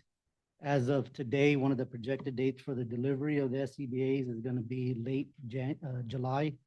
But the vendor did say that Scott Air Packs is the manufacturer. They're going through some delays, so we don't know. They may change at that point. I've been in contact with the Texas A&M Forestry Service for donating some of our older bunker gear, our older PPE, and some of our older equipment. And they're able to take them and donate that to smaller volunteer fire departments because those departments are not under the same restrictions, same state restrictions as paid career departments. So they're able to accept that. One of the things that I just want to express to you guys is a need for more firefighters for the department. That fire we had, everybody was hustling. We did a good job, but we still needed a lot of resources in the initial phase of it. I'll just give it at that. On the 9th, we got our AC repaired of June. The fire department was without an air conditioner for about 3.5 weeks. So the guys endured. They brought their AC units from home and they ran calls out of there and they ate and they still function normal day-to-day operations without AC. So, you know, I take my hats off to those guys for enduring that and just kind of, you know, bearing with it. We had the repair was under warranty, but the compressor was back ordered. And so, you know, I got kind of a runaround. I ended up with 3-4 different vendors. And so finally one came through and said, hey, we have one. We found it. We're going to get it. They installed it on the night. So the guys were up and had AC. So they were comfortable the night. And coming back from calls and calls on the highway, sweating, you know, they had a nice AC to go to.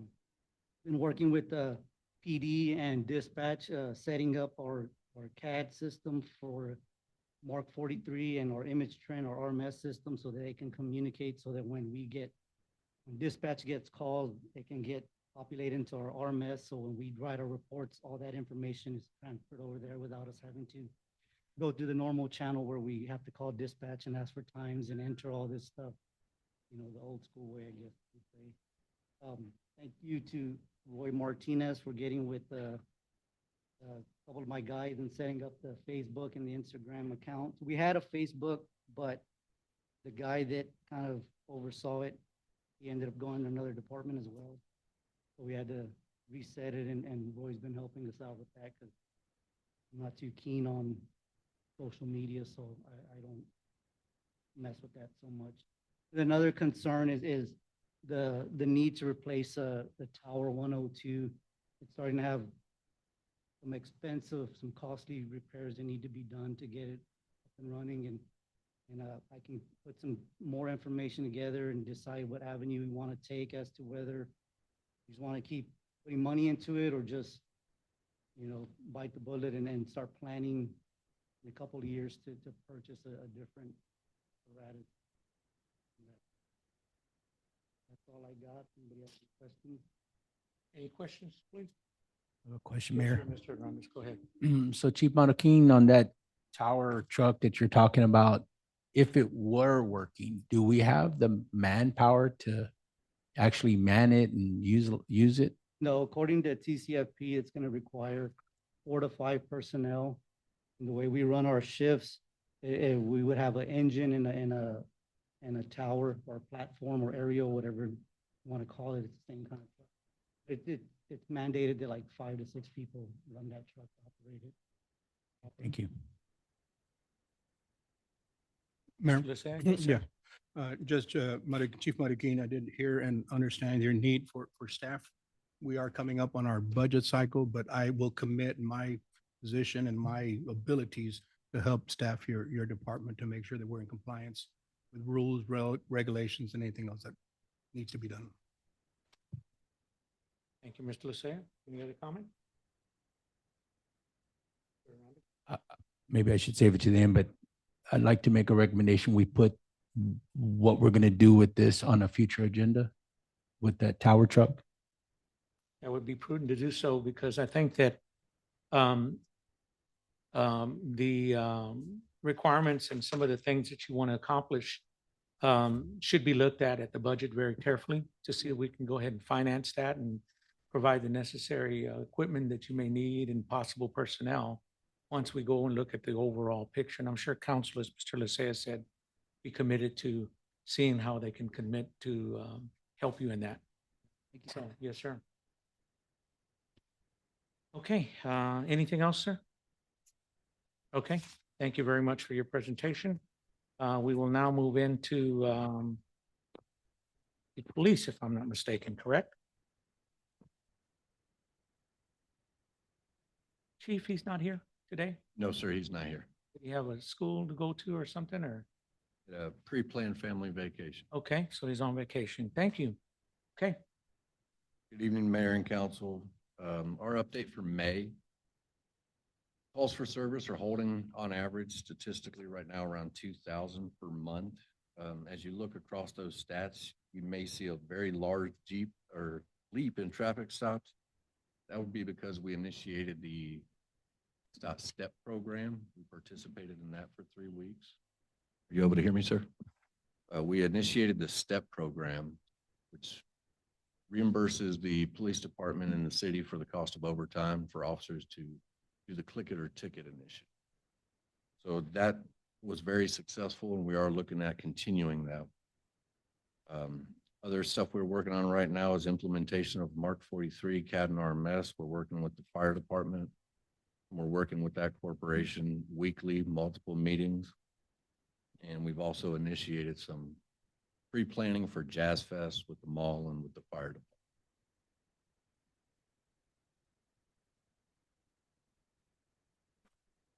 Does anything anyone else, have any sir? questions on our stats for the month? Any questions for the police department? Councilman Burton, yes, sir. I just want to say the traffic stops have increased since the trusted driver has been in effect. I think it was a successful move. While it's not great to lose any equipment, the loss of equipment that we did experience with the ticket riders, we've bounced back, and the trusted driver system seems to be streamlined, works well, and I commend the police department for getting that. Thank you, sir. Every bit of the feedback we've gotten so far seems to be pretty positive from municipal courts and from the officers. And we continue to tweak the system on it and change what we need and what we don't need. They seem to be very responsive to us. Any further questions for the police, Assistant Police Chief? Okay, since no further action, thank you very much for your presentation, sir. So now we'll move on to, let me get the agenda here.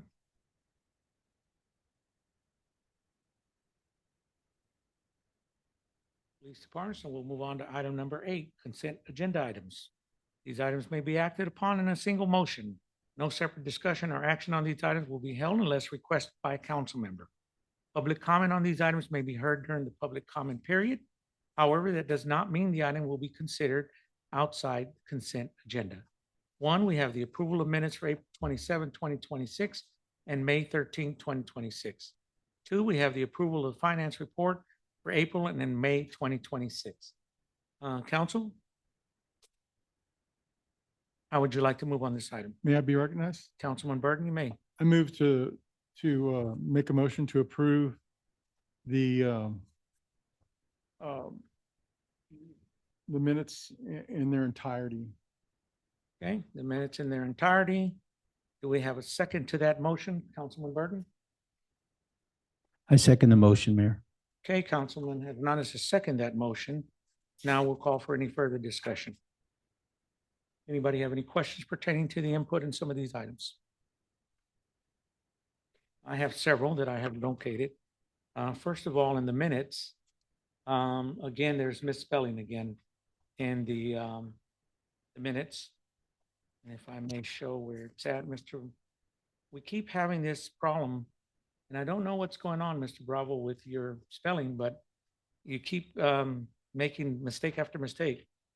And I don't know if city administrator is gonna talk with you on this or how she's gonna handle it, but if you look under the page of the special city council meeting minutes, May 13, 2026, on the official election returns were read into on the record as follows under section 4, canvass of May 2nd, 2026 election. If you look below where it says Johnny A. Rodriguez Jr. unopposed, you misspelled declared. You put DELCARED. And then elected, you put ELECED instead of the correct spelling.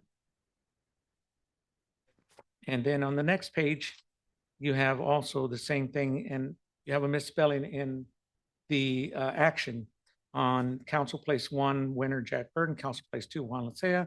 Below winner Juan Licea, on an action, you have a motion to approve the canvassing results as described in Resolution 2026-12R was made and passed 2-1. Councilman Hernandez, Councilman Sellers, yay is misspelled.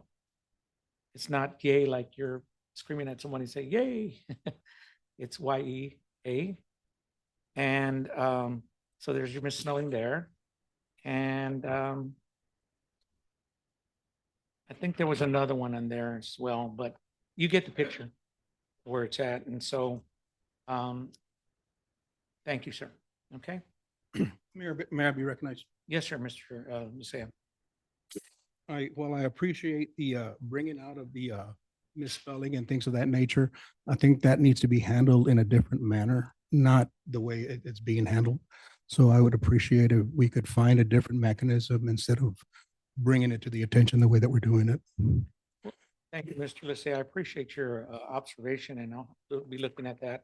But this is the time to do it when you're looking at the minutes to approve or not approve the minutes on mistakes or any kind of issues. So this is where you bring it up. Right, and I just want to make sure that we're not in violation of City Ordinance 2019-02. How would you do that? Hmm? How would you do that? It's in the ordinance. Okay, well, thank you so much for that observation, but as a presiding officer, I'm just basically exercising my duty and bringing the attention of the mistake we see, and it's politely done, and it's brought to the attention again. So note taken, thank you. So the other thing that I had cautioned the city about is that we were going to be spending a tremendous amount of money on our legal fees. And if you can see, we have spent in 2 months, $23,295.25. Point of order, Mayor, And the item is to approve the minutes. yes, and then that's why I'm bringing up, because I'm just bringing up these items because they're of concern to me that I want to see that we have on here in general legal services. That this is the time to bring it up. I think the point being made is I don't know that you all took a vote on approval of the minutes. We haven't yet because we're discussion right now. Remember, You're talking about the, he called the motion to approve. He seconded the motion to approve, and then I call for discussion. So we're having a discussion right now on the items to bring to the attention of the city council and the citizens so that they don't have this. They don't have this information. They don't know how much we've spent on legal. No, fees. I understand what Okay. you're talking about, Yeah. Mayor, but the motion on the floor right now is approval of the minutes, and we Yes. haven't, so that's been motioned and seconded, Okay. and we haven't. So we've had already taken a gotten vote. through with the minutes. Normally we go with both of them at the same time, but if you want to do them individually. he didn't I have make no the problem. motion that way. Okay, so the motion has been made for the minutes. Correction taken. I make note of it. Then let's go ahead and any further discussion pertaining to the minutes. Okay, none taken. So then all in favor?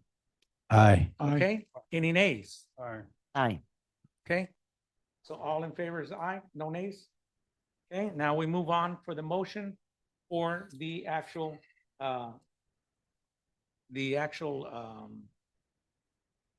invoices and the expenses. Okay, so in that, I'll go ahead and just move very quickly on it. There's a lot. And so I just wanted to point out that we spent $10,249 in the month of 2026-61. Let me see here. Mayor, may I be recognized? If I can just finish real quick. Well, as a point of order, I think first we have to make a motion to approve the Okay. finance report, then we can talk discussion. Okay, all right, so let's go ahead and call for a vote to either approve or disapprove the minutes, the expenses. Go right ahead. I'd like to make a motion to approve the finance report for April Okay. and May 2026. Thank you, Mr. Hernandez. Sorry about that. So let's go ahead and move forward with the second now. Do we have a second to that motion? I'd like second. Okay, now I'll call for any further discussion. So I will go ahead and move forward with what I was bringing in. So we've had the general legal fees on 5/13/2026 of $4,927.50.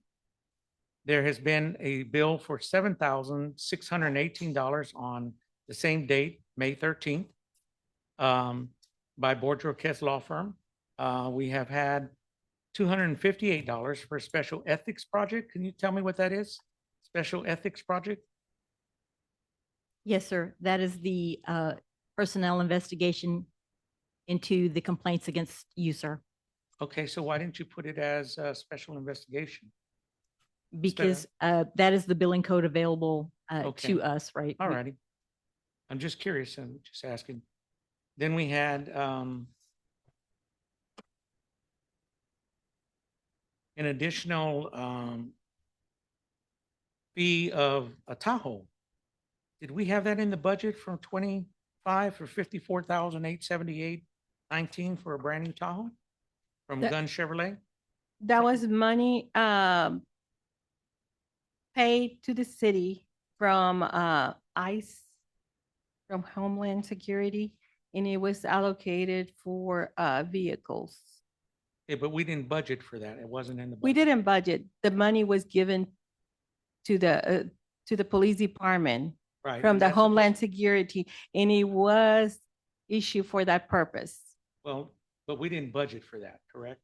Or the police department? We don't budget? have it in the budget, but that was money allocated for I that think you had purpose. some concerns on that. Mr. Burton, I think you want to have a few comments? Maybe I can streamline this a little bit. Okay. It was part of the ICE program, and the money was allocated by ICE. It had to be spent on the Tahoe. They gave us the money to buy the Tahoe, and it was a fenced, if you will, fenced to buy a Tahoe. Okay, Council didn't have any decision or anything.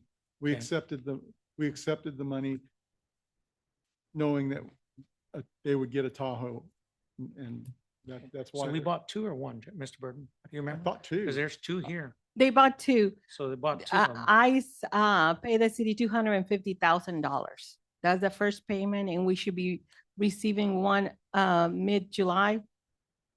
So they've arrested or picked up people to the tune of $250,000 with the ICE program, or what? I don't get, No. kind of That's not- clarify for me. Uh, Can you Assistant Police clarify Chief for me, can, Chief? How does that work? So that was a part of the initial stipend as a part of the agreement. Okay, so for signing up with the 287G, when the council approved it, guaranteed a $250,000 payment Once we completed the training and complied with their Yeah. steps, then yes, sir, that was. with making no agreed to. arrest or anything. It was just money given to you, Yes, sir. and it was allocated for vehicles? $100,000 flat Okay. was allocated that had to be spent on vehicles. Okay, The remaining is equipment and electronics or technology. thought you'd like to equip those Tahoes, correct? Yeah, or anything Got it. for general law enforcement purposes. Okay, I appreciate that very much. I have a better understanding of it. And, So go ahead, Mr. Burton. That did not come out of the city coffers. That was money Yeah, given. it came out of ICE. That came out of ICE, Yeah, so good. That clarifies it for me. Thank you. that was a good get for us. Yeah. Okay, and then we have the dispatch computer install of 1892, and then we have IT services of 8,990. I think I looked into that and so it was okay.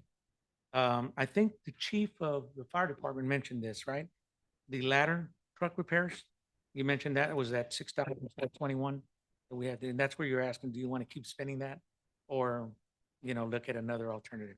Got it. This way I can flow with it. And then we had our WODA quarterly payment for the $5.4 million that was used of $98,812.16. That's every 3 months that we're spending on paying that loan back. Okay. All right, and that's all I have. Anybody have anything else? Okay, thank you very much for answering those questions, staff. Appreciate it. Anybody else? Do you have any other question before we vote? Okay, so I'll go ahead and call the vote. All in favor? Aye. Aye. Any nays? Aye. Okay, thank you. All right, now we'll go ahead and move into the next item on the agendas, which would be 9. The following items are for discussion, consideration on business items and possible action. Discussion and possible action regarding appointment of the members to the Economic Development Corporation for a term of 2026, June 2028. Appointment of members to the Planning and Zoning Commission for the term of June 2026, June 2028. And appointment of members to the Board of Adjustments and Appeals for the term of June 2026, June 2028. Mr. Hernandez, go right ahead. So there were 3 positions open on the up for reappointment. Only 1 person applied to be reappointed. That's Matt Arnett. And 2 additional residents have applied for the EDC position. That's Ms. Susan De Leon and Ms. Gloria Cantut. Those are the 3 currently applying for the EDC Board of Directors. It will be up to the council to appoint them. So the members that are currently there right now, if I may inquire, the members that are currently on the board right now, because they didn't provide you with a nominee application, but they're currently on the board, Yeah, they didn't, you're considering them vacant? well, they didn't reapply for the position when requested for an But I application. didn't see anything that requires them to reapply. If they're already in the position, then They- by proxy, they remain in the They have the position. opportunity to succeed themselves, which was conveyed to them, and then ask for an application. Where is that policy? As far as that language where it says that? It's part of the ordinances involving I- boards and commissions. The ordinance, produce it for me. Show me that Okay. ordinance where it says. Their position is for that- 2 years. Their time is up, so they were up to reapply for a reappointment. Only 1 person But reapplied. normally in the past, all they've ever done, and you can ask any of the ones that are right now, that all they've ever done is just express that they wanted to stay on the board and serve, Well, I received email from one member, Ms. Kwan. right? Which She I was said aware of. she was not going to Right. pursue. And I Pretty much received an that. email from another member that was the chair that said he was still considering and wasn't sure if he wanted to. Correct? So for all practical purposes, he's still in the position.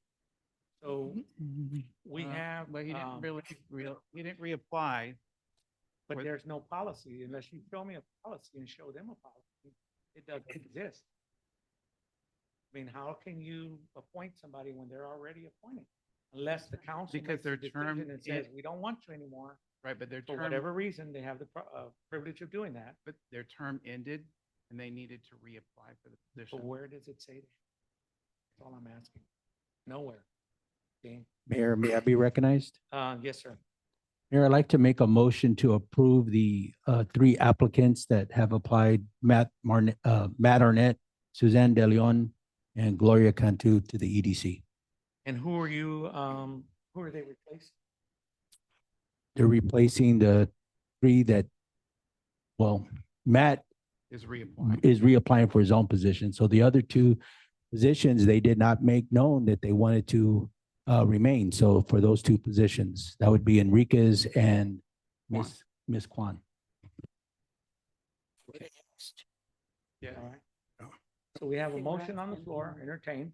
Do we have a second to that motion? I'll second. Okay, we have Councilman Lysia has seconded that motion. Now we'll call for any further discussion. May I be recognized? Yes, Councilman Burton? Is Jeremy still on the? Okay. There it is. Oh, He's on the that's next right. item. Okay, he's on the off cycle. Okay, thank you. Okay. So go ahead, Mr. Eversol. You made a motion to accept all three? I thought there's only two positions open. Okay, okay. I was trying to clarify that. So for the record, I have a problem with this in the sense that I think it needs to be disclosed in the fact that it is just beyond my comprehension as to how he would put, and Mr. Hernandez, I have to say, sir, all respect to you. We ran on this. We ran, Mr. Burton, on the fact that these individuals caused the the $5.4 million shortfall. Point of that we order. lost. I'll recognize you in a little bit, Mr. Pisea. Just please let me finish. Ms. De Leon, and other individuals that have caused all the hard work that we worked to get us to where we're at right now, to make the city whole from the mistake that was made by engaging into a contract with no voting rights whatsoever, and put the city in $100,000 per every 3 months that we're still paying right now as a result of that decision.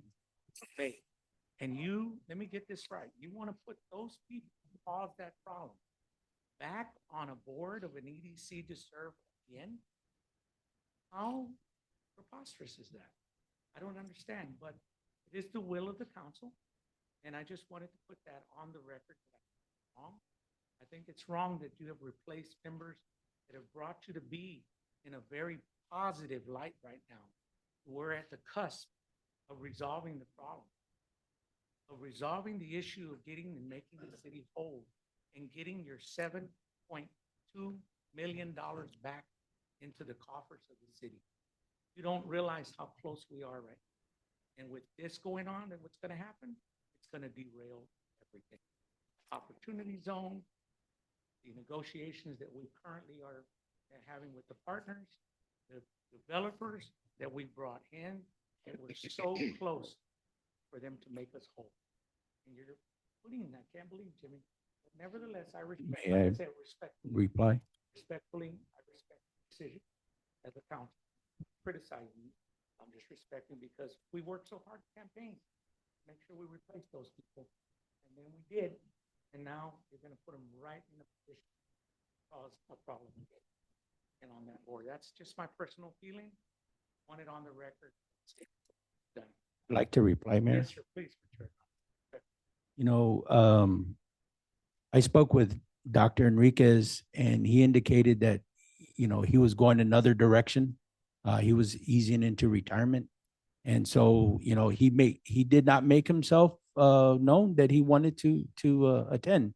Now, I agree that, you know, both Mayor De Leon and Gloria Cantu were part of the decision to make them all. And if that was I'm going to say a bad decision financially, well, now this gives them an opportunity to rectify it, because I don't question the quality of their judgment. I think that at this point they can come in and really not only bring, you know, historical data, but they can also help bring resolution to this. So hopefully we do get resolution, but we're not as close as you want the public to believe. We don't have a current offer on the table. So we still have a lot of work to go, but so that's my 2 cents on that. Okay, thank you, sir, and I respect that. Any other comments? Yes, sir, Mr. Burton. I don't see what, I get what you're saying and I respect what you're saying. But as Mr. Hernandez says, this gives them a chance to redeem themselves and also who do we have knocking on the door to serve? Are we just going to leave those? You can't leave those things vacant, those positions vacant. Who's going to serve? If you know, Dr. Enriquez or Michelle Kwan wanted to do it, they would have already signed up to do it. So let's, I'm gonna put this on the stop next spinning the schedule. wheels and just. Okey-doke. Fine with that. Yep. Any other comments? I didn't have it. And then I just want to extend my gratitude to Ms. De Leon and Ms. Cantu for your willingness to come back and serve the city that you so love, the city that you're wanting to work with to move forward, to help us prosper. All of us working as a unit, we can create greatness. We just have to keep working together. We have to start working together to create greatness. We can accomplish so much just working together. Thank you. Thank you, Mr. Lysia. Anybody else? Ms. Comment, Ms. Weaver?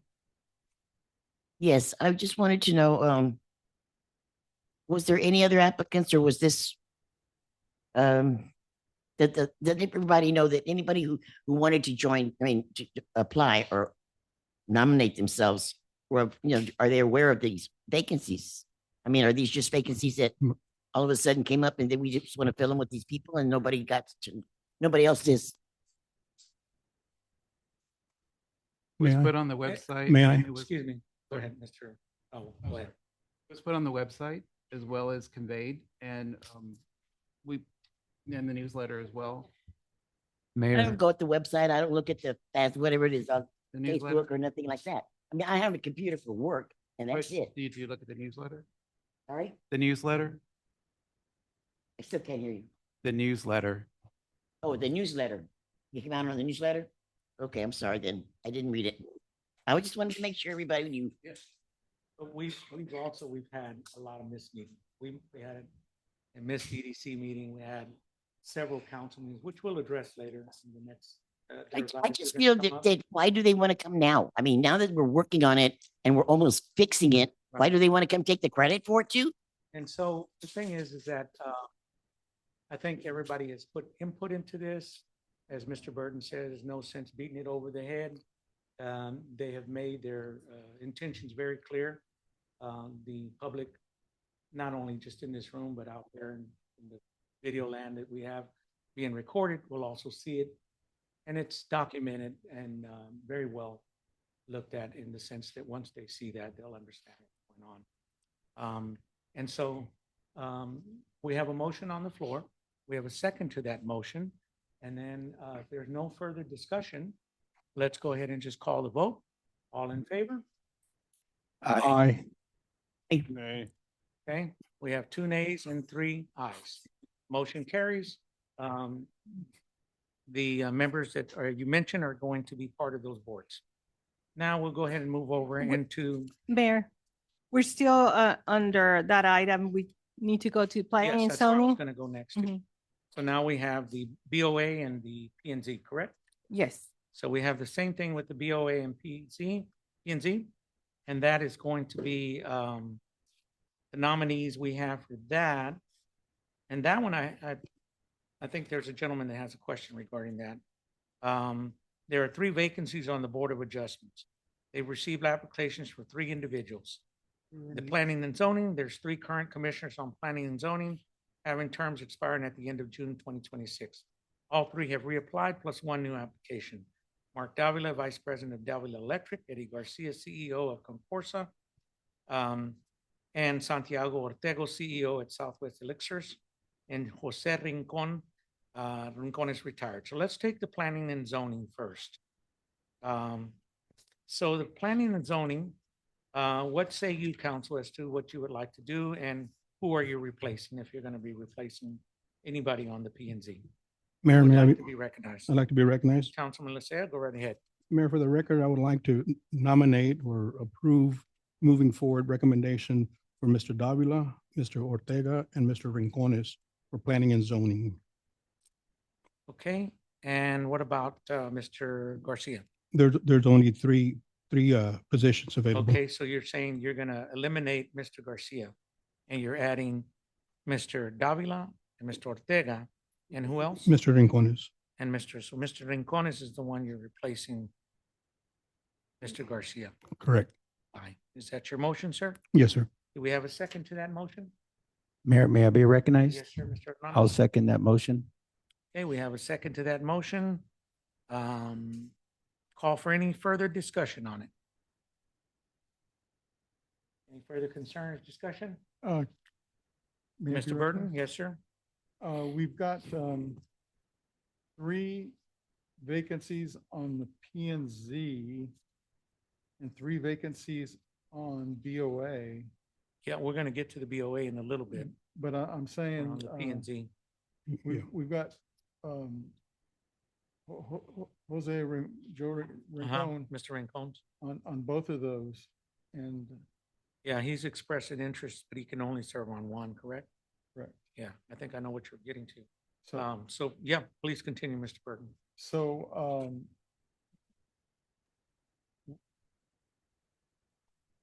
if we wanted to keep the boards full and the zone and the planning and zoning commissioners full, we should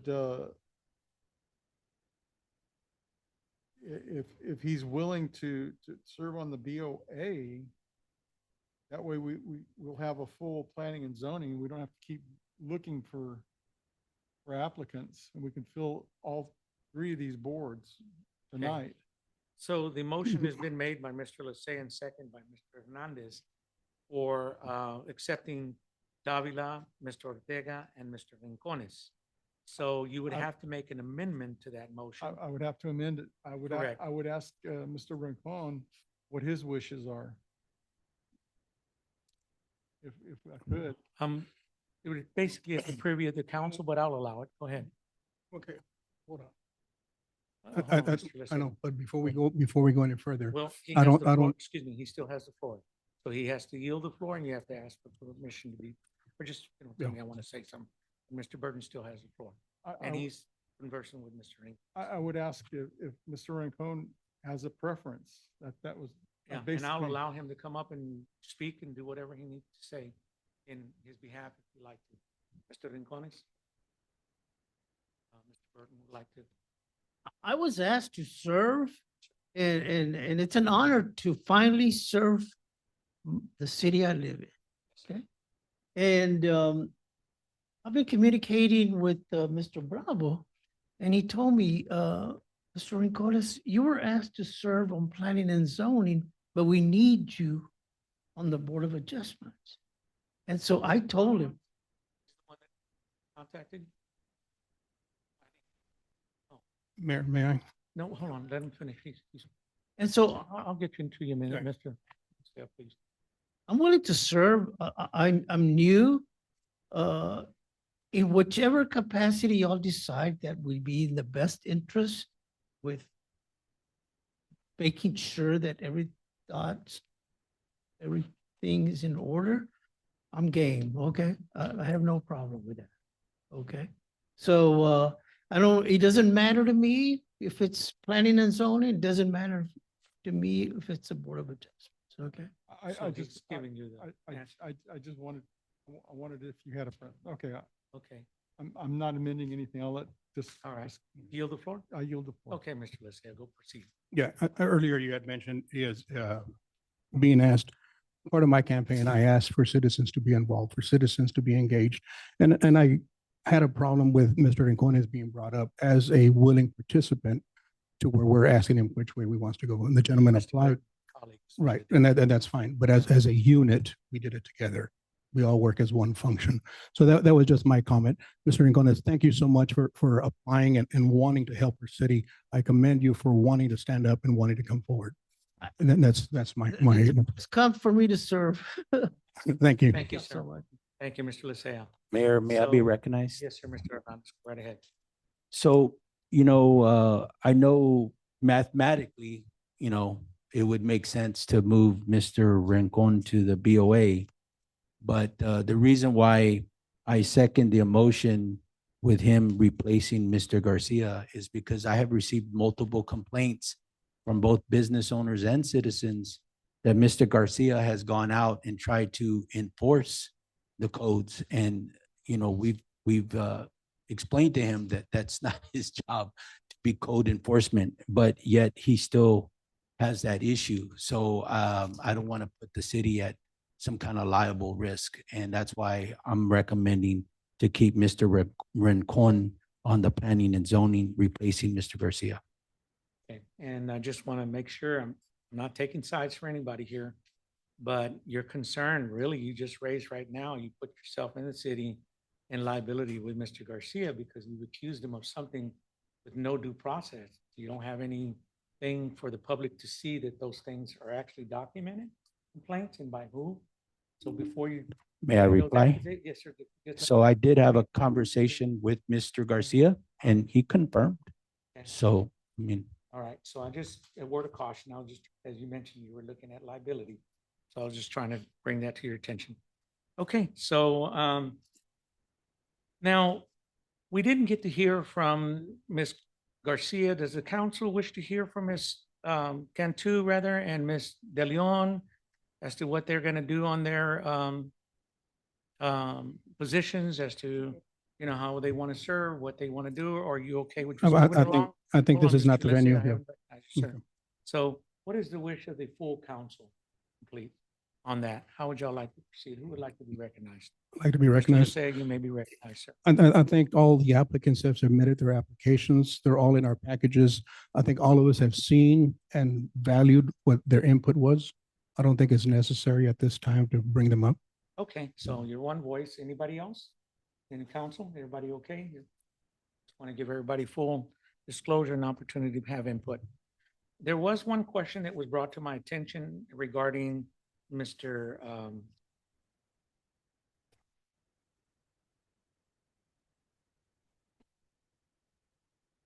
When we had appointed, when the council had appointed Mr.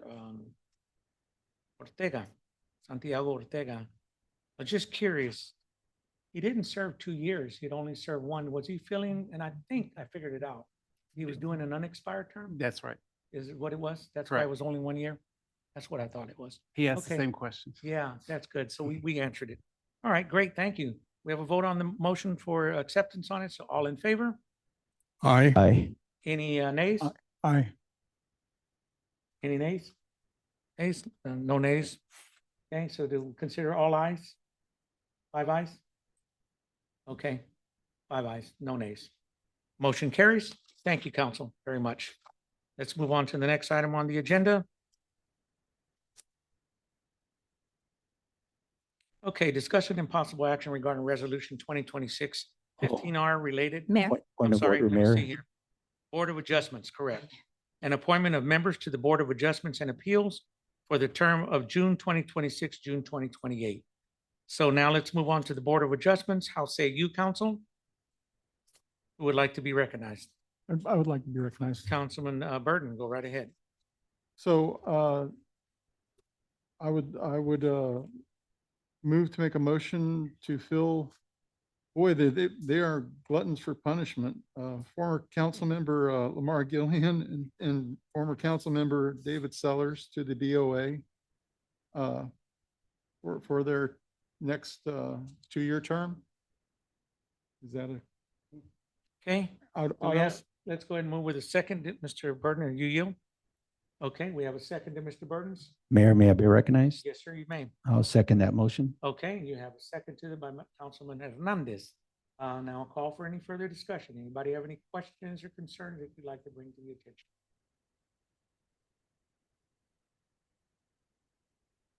Anyone? Okay, all right, Mr. Burton? May I be recognized? Thank you. Yes, sir. I would just like to say this so that the public knows. Planning and zoning and BOA serve at the will of the council. It comes back before council for any approval or disapproval. So we still have that that right to object to any of their decisions. Mayor, Note taken. so BOA is quasi judicial, so they do make some decisions that maybe circumvent overlay from the Yes, sir. council and for P and Z. Okay, thanks for that note. So no further discussion. Let's go ahead and call for the vote. All in favor? Aye. Any nays? Abstain. Okay. Any- Aye. Abstain. Mr. Ebersol has abstained. So we have 1 abstention. We have 4 of the ayes. Motion carries. All right, so now we can move down to item number two of the business items. Discussion and possible action regarding resolution 2026-15R related to an agreement between the city of Balcony Heights and Judge Mario A. Trevino, Personnel Services, City Municipal Judge. Mr. Bravo, we make that presentation very quickly and we'll get council to vote on it right away. Right, yes, sir. Mario Trevino, the judge, has been with us since 2012, and he's done a great job. You see the finances involved with that, and I would like a motion if to be entertained by the council to reappoint him for 2 more years. Okay, so I'll go ahead and entertain that motion. Council, how would you like to act on this item on number 2? We have a councilman that'd like to be recognized. Mayor, Councilman Nasea? I'd like to move forward with the selection of Judge Trevino.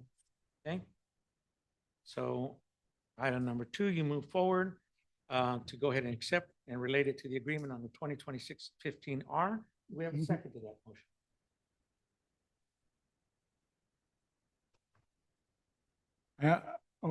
May I be recognized? I'm sorry. Councilmember Burton, go right ahead. Is there that an increase of his fee? There's no increase, and it would cost the city money to go out looking for an applicant for our judge. So this is pretty much a thank you for serving as our judge. Yeah, there's no If you will. increase. It's the same agreement that's been in place. Thank you. I yield. Okay, thank you, sir. So we have a motion by Mr. Lysia. Do we have a second to that motion? We had, right? And that was, Mayor, may I be Yes, go recognized? right ahead. I'll second that motion. okay, we have a second by Councilman Hernandez. Any further discussion from the council? Any questions pertaining on this? Okay, we'll call for the vote. All in favor? Aye. Any nays? Okay, motion carries 5-0 with the yeas. Okay, we'll move down to number 3, discussion and possible action to appoint a mayor pro temp. So on this particular action item, how would the council like to move on this? Be recognized. Mr. Burton, I move to make a motion to nominate Mr. Hernandez to the position of Mayor Pro Tem. okay, do we have a second to that motion? I'll second. Okay, Councilman Lysia has seconded that motion. Any further discussion? Okay, so I don't know why that was done, Mr. Burton, when you had agreed to allow Ms.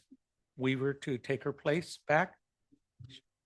Okay, Did not agree to anything. we'll reflect back on the minutes, but you said to me that you wouldn't want to serve as mayor pro temp because Ms. Weaver's turn was next, not you went out of turn. And it's supposed to go by position, remember? And you had served as mayor pro temp. And because of Ms. Weaver not being as experienced, she said, we'll go ahead and relinquish it to you so that you can serve more experienced and give her time to get acclimated. And then when the next time came around, then she would be the next mayor pro temp. I apologize. I don't remember that conversation. Of course, yes. That's okay. Ms. Weaver, I'm so sorry that taking place, but I think the public can clearly see what's going on. Mayor, may I be Can I recognized? just make a statement, sir? Yeah, go right ahead. Okay. The mayor approached me, speak the mayor pro tem. Okay, I just got elected. I don't know what I'm doing in here and I'm learning as I go. So you were acting right then and there. So they just let you go ahead and take over. Just keep going for 2 terms. But it was my turn.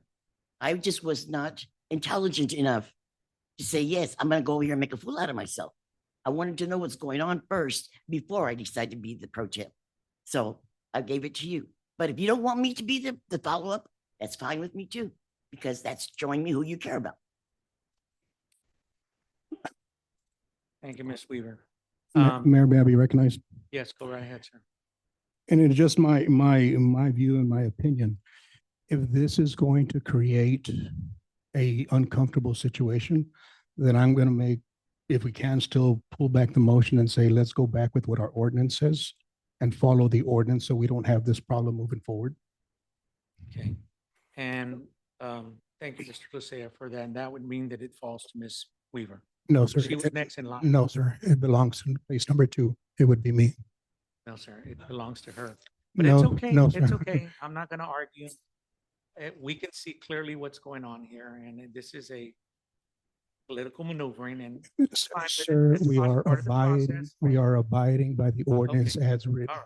I don't want to debate with you, Mr. Thank you. Lysia. That's fine. It's a closed case. I will respect the will and the direction of the council, and so be it. Ms. Weaver, you want something Okay, else to well, say? if we need another mayor pro tem because you're not feeling well and you don't want to finish it, give it to Mr. Lucia.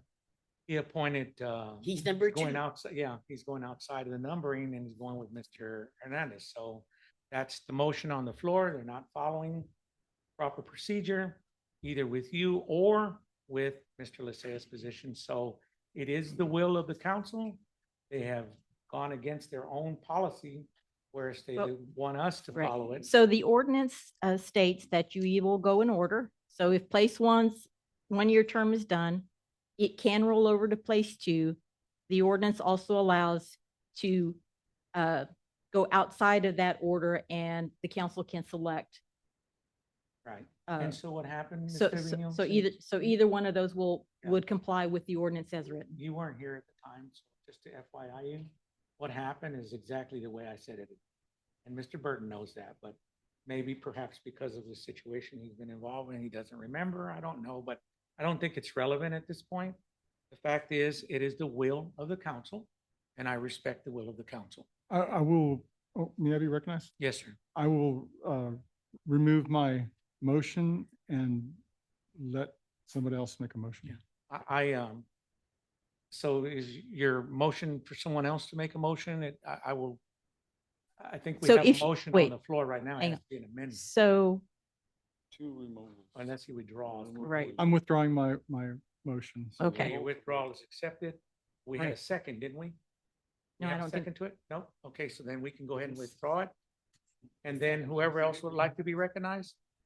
Who did we did? Who was the one that made the second? So he did make the second.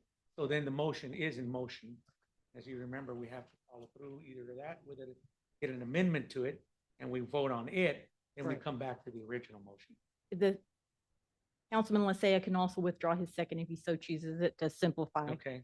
Would you like to do that, Mr. Lysia, to simplify the process and start all over? In an effort to make sure that we abide by the city ordinances as written, I would like to follow the ordinance 2019-02, which follows a sequence of mayor pro tem.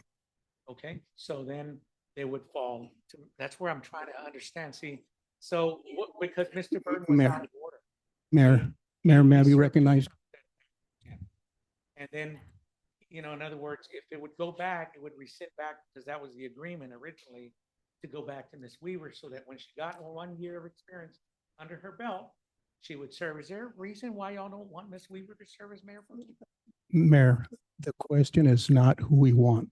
The question is following the law the way it's written. Number one is followed by number two, and so on all the way around. But regardless of what happened before, number one, and then it's followed by number two.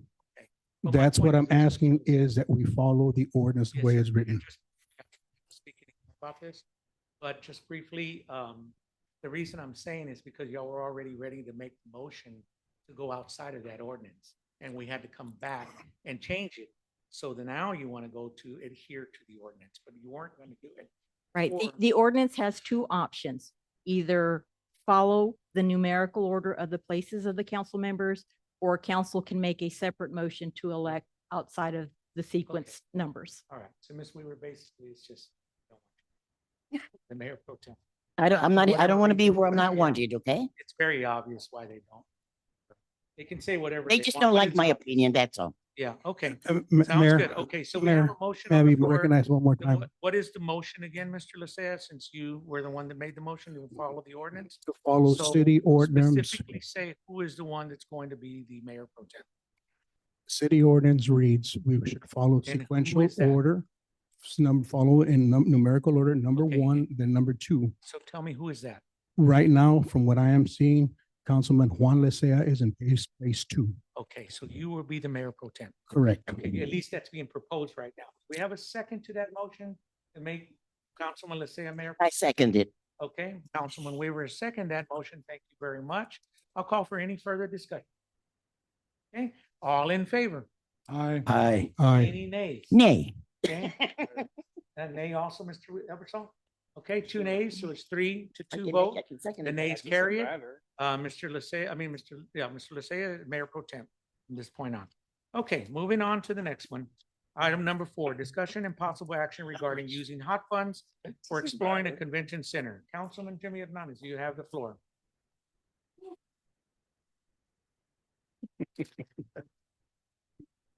Mayor, in observance of the time, I'd like to table number 4 to our next regular Okay. scheduled meeting. So that motion has been accepted by the chair. Do we have a second to that motion? I second it. Okay, Councilman Eversol seconds it. Excuse me, Mr. Mayor, I'm gonna go ahead and leave right now. I have got to go home. I'm tired. So we have table, Mr. Hernandez has made the motion and we have a second by Mr. Eversol. All in favor? Aye. Any further discussion? Motion carries. Let's move on to item number 5. Discussion and possible action regarding ordinance 2026-12, amending 130.03 of the Code of Ordinance related to public sidewalks and entrances to public or private property abutting a public sidewalk. Mr. Ibarque, I think we've covered this pretty in depth, so knock it out of the park and let's move it on. That's exactly what I would like to do. Okay, sir, thank you. While Roy's pulling up the presentation, I'll just cover the background really quick one more time. So community development and code departments here with Jeremy have received complaints from residents regarding limited accessibility to sidewalks on frontier collection days. Residents frequently place waste and recycling bins directly in the sidewalk collection. This obstructs pedestrian pathways and may create accessibility barriers for individuals using mobility devices, strollers, and other assistive equipment. On April 27th, our last regular council meeting, the amendment to ordinance 130.03 was presented to city council and was adopted with the amendment to exclude Hillcrest Drive as a requirement to place waste receptacles on the sidewalk. The amendment to the ordinance is helping maintain accessible pedestrian pathways, improve overall neighborhood safety, and support compliance with accessibility standards while still allowing residents to place containers in convenient locations. Roy, can you go down to the next slide?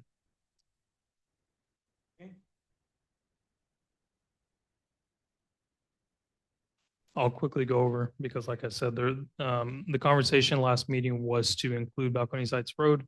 I just want to go over some definitions, some information before we make any decisions here on amending and adding additional roadways here.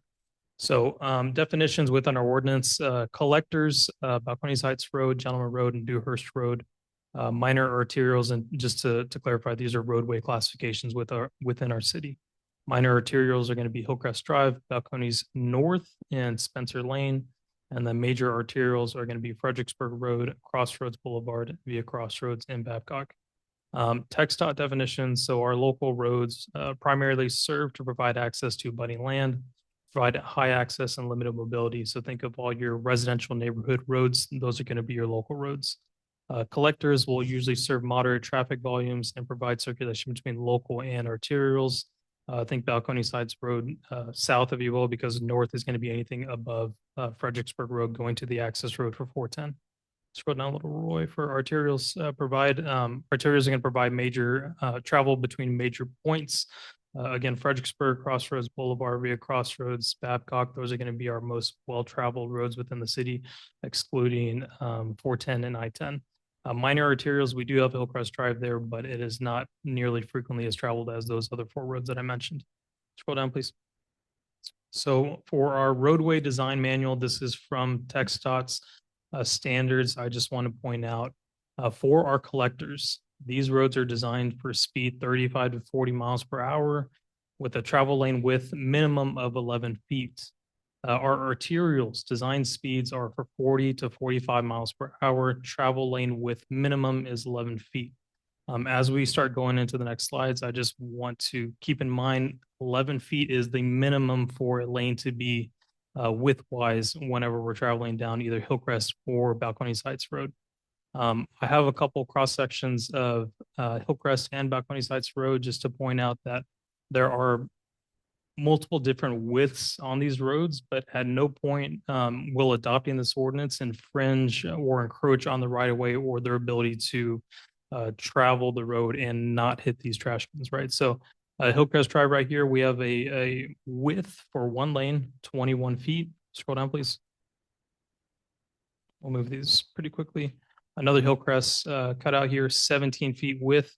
And just as a reference, trash cans, they're about 2.5 to 3 feet deep. So if we're subtracting 3 from each one of these, I mean, Hillcrest Drive, this one 16 feet, 13 feet is going to be your travel lane width.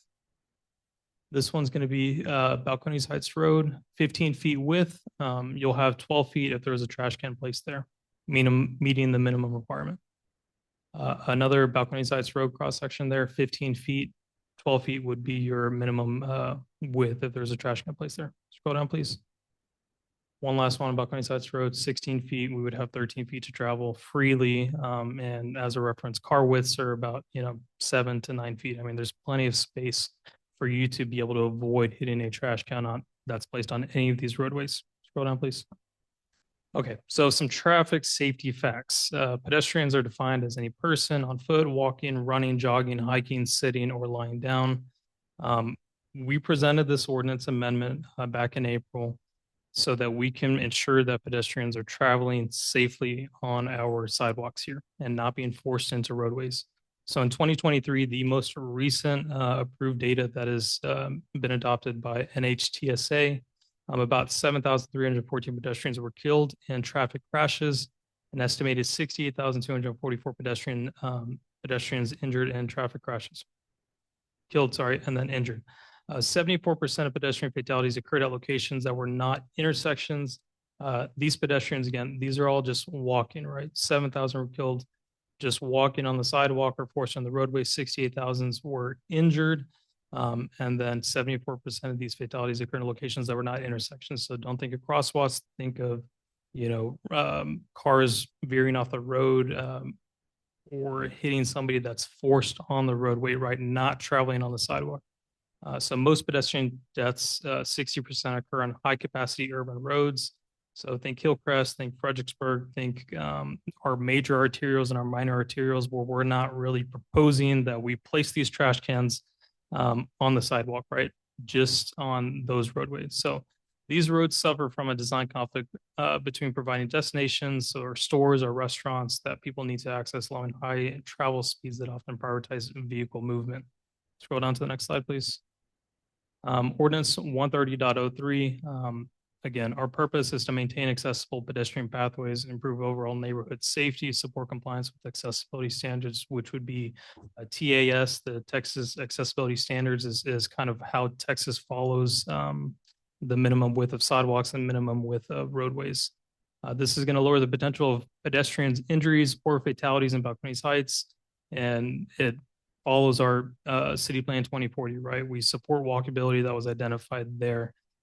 It is a strength that was identified back in 2022. We want to ensure that we're keeping that right as a strength and not as a weakness where we're forcing pedestrians to travel on the streets. Scroll down, please. So concerns that were brought up back in April from council was that vehicles may hit these waste bins in high traffic areas, right? So again, under TxDOT guidelines, the minimum road width for our collectors and our arterials are 11 feet. 3 feet is not going to encroach on that minimum width that we're requiring. Waste bins are less than 3 feet deep, but if we're going the max there, 3 feet, we're not going to encroach there. We did speak to our Frontier rep. If a car does hit your trash can that is placed in the street, they will replace it at no charge. It is a damaged bin. You just call them, they replace it. So just to add a little more information, Hillcrest Drive and Balcones Heights roads, they do allow parking on the street. It is not common that we see it, right? Cars are much wider than a trash can. These cars are allowed to park on Hillcrest. These cars are allowed to park on Balcones Heights Road. It's two different widths, right? But trash cans are not as wide. This should not cause as many issues. If we can avoid the cars that are parked on Hillcrest Drive, which some do from occasion, and Balcones Heights Road, we can avoid a trash can. So the city is working with Frontier to address any issues of drivers placing bins back onto the sidewalks. I know that was a concern. Where they pick it up off the street, then they place it back on the sidewalk. We have talked to Frontier. We're going to address it if it does happen. Scroll down. Just as the last little pressure, here is the adopted ordinance with the exclusion of Hillcrest Drive. You have anything to add? Other than just receiving complaints regarding safe travel ways on the sidewalks, most of our, residents would like to just have a safe pathway walking on our sidewalks. And being that trash bins has been a gray area where I'm not able to really enforce, being that it is a hazard on the sidewalk. This is part of the, brainstorming that me and Nick have collaborated on and trying to get this. City of San Antonio already has a trash bin ordinance in place for specific reasons.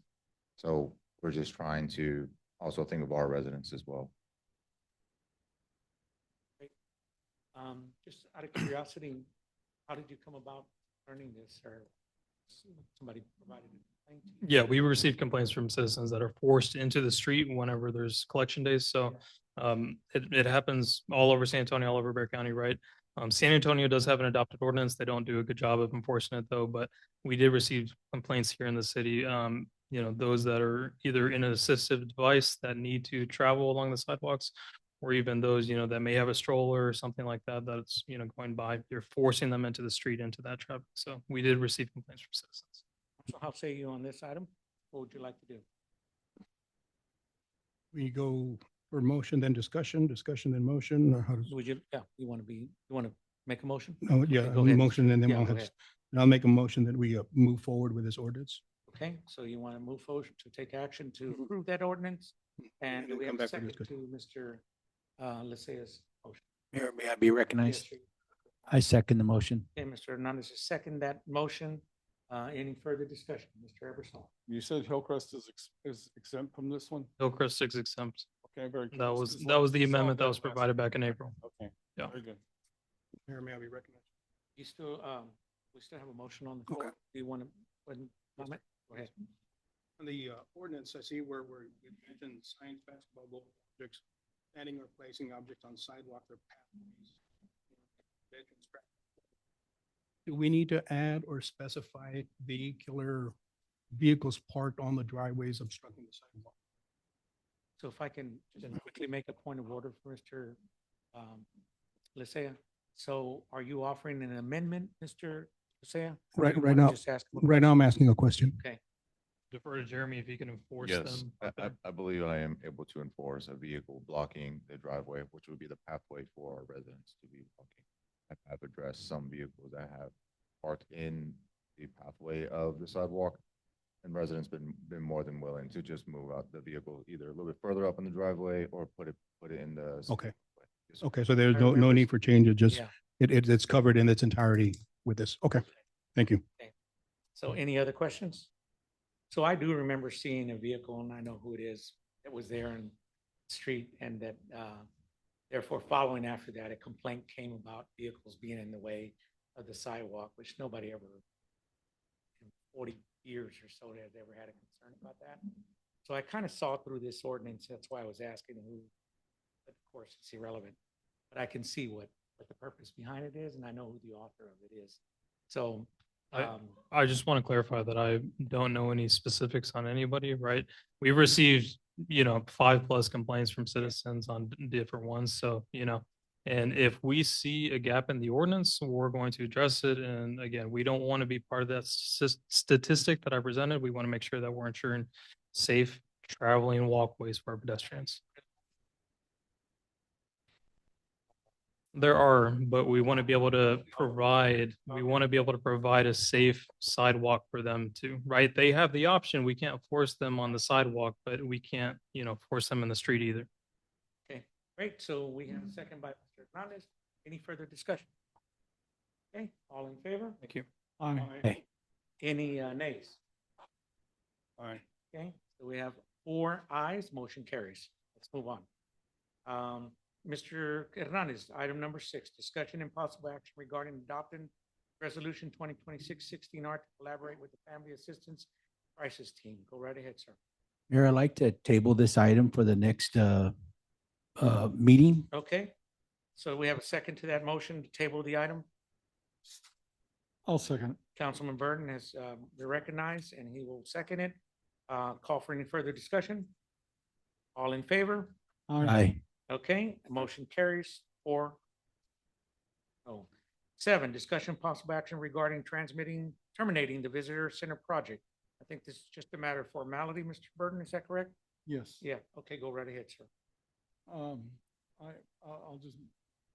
move to make a motion to terminate the visitors center in the Woda property. Okay, do we have a second to that motion? Mayor, may I be recognized? Mr. I'll second that motion. Mr. Hernandez, a second that motion. Call for any further discussion? Okay, all in favor? Aye. Okay, so we have 4 ayes, is that correct? Mr. Eversol, are you an aye? Okay. All right, 4 ayes, no nays. Motion carries. Discussion and possible action regarding resolution 2026-17R, authorizing police chief to conduct a security assessment and develop a security policy for the Justice Center. Mr. Burton, you have the floor again. Yes, this is to keep up with the sieges policy, and this You is move? to, I'm sorry. You move to accept it? I said, did you want to move to accept it, or you Oh, yeah, want to comment some more on it? Okay, I'll move to make a motion to accept it. Okay, great. Mr. Burton has moved to accept it. Do we have any further comment from the councilman? Mayor, I'd like to be recognized. Councilman Hernandez, go right ahead, sir. For clarification, I'd like to ask Assistant Chief Nelms to elaborate, because my understanding is this is not connected with CJIS. I think it's just about giving the chief authority to, I'm getting tired, I'm sorry. Giving the chief authority to conduct an assessment to develop a security policy. Is that correct? Yes, sir. So it's not specifically tied to CJIS. CJIS is always something that we always have to deal with and handle. But just to kind of audit and start managing the accesses in and out a little bit better. We already do manage those systems, and we are the entity that grants the access and the access levels and controls all of it. Can you give us an example, Chief Nelms, as to how it's going to affect any different now from the past to where we're currently right now with our security assessment? Can you give us an example? I don't believe there is a current security assessment, Mr. Mayor. I think you do, because you have to have everybody see just pass to be in the building. This You have to does have not pertain access to cards, CJIS, right? Mr. Mayor. So this is, that's what I was asking, how's the difference? Can you kind of give me an example? The difference between, why is this necessary? Mayor, if I could intervene. Well, yeah, let him, real quick, and then I'll. Go ahead, Chief. This item's necessary to make it official that we're the entity that controls how we revoke, approve, or deny access into all of the facilities.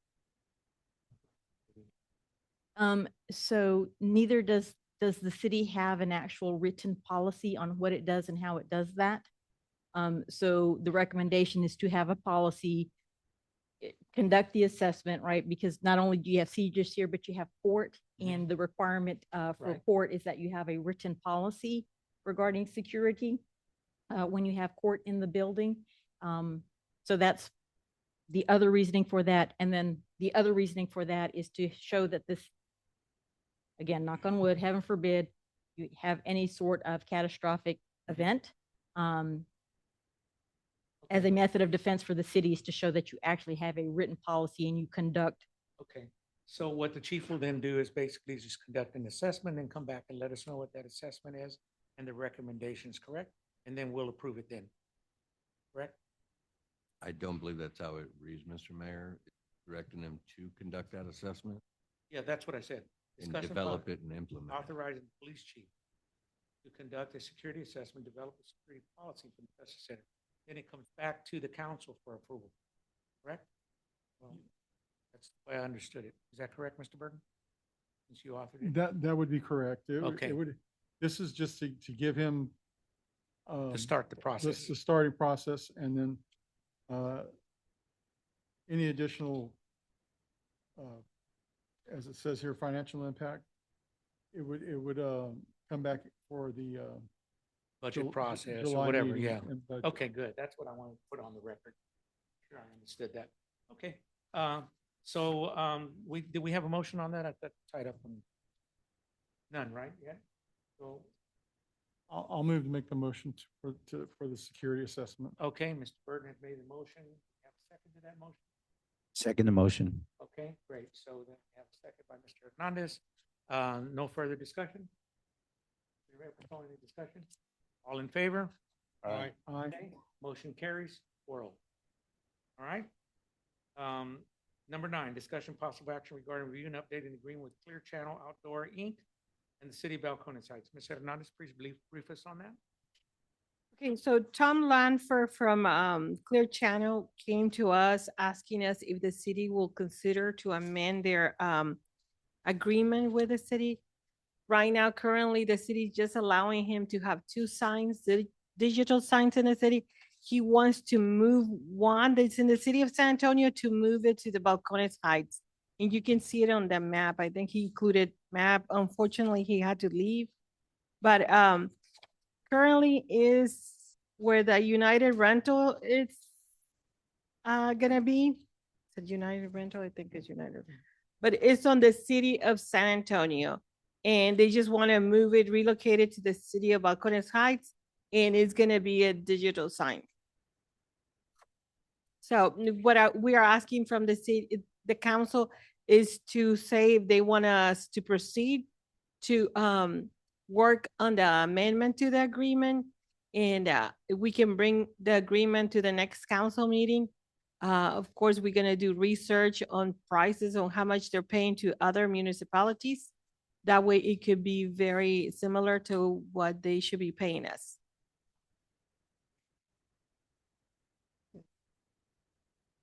I really didn't understand what you said, but can somebody elaborate a little bit? May I be recognized? Yes, sir, Mr. Bassett. Pretty much, we have a vendor wanting to come do business with the city. Okay. The staff is asking for authorization to grant them the opportunity, grant staff the opportunity to study what they're going to bring forward. They already have one agreement in place. They want to add to it. Okay. But staff is asking for direction to allow them to get information from the vendor and give them time to study what other municipalities are doing to make sure that we get the right revenues. Thank you for that explanation. I didn't understand what you were saying. So, I'm sorry. Okay, so how would you like to move on it, council? Mayor, may I be recognized? Yes, sir, Mr. Hernandez. Go ahead, sir. I'd like to make a motion to approve item number 9 as written.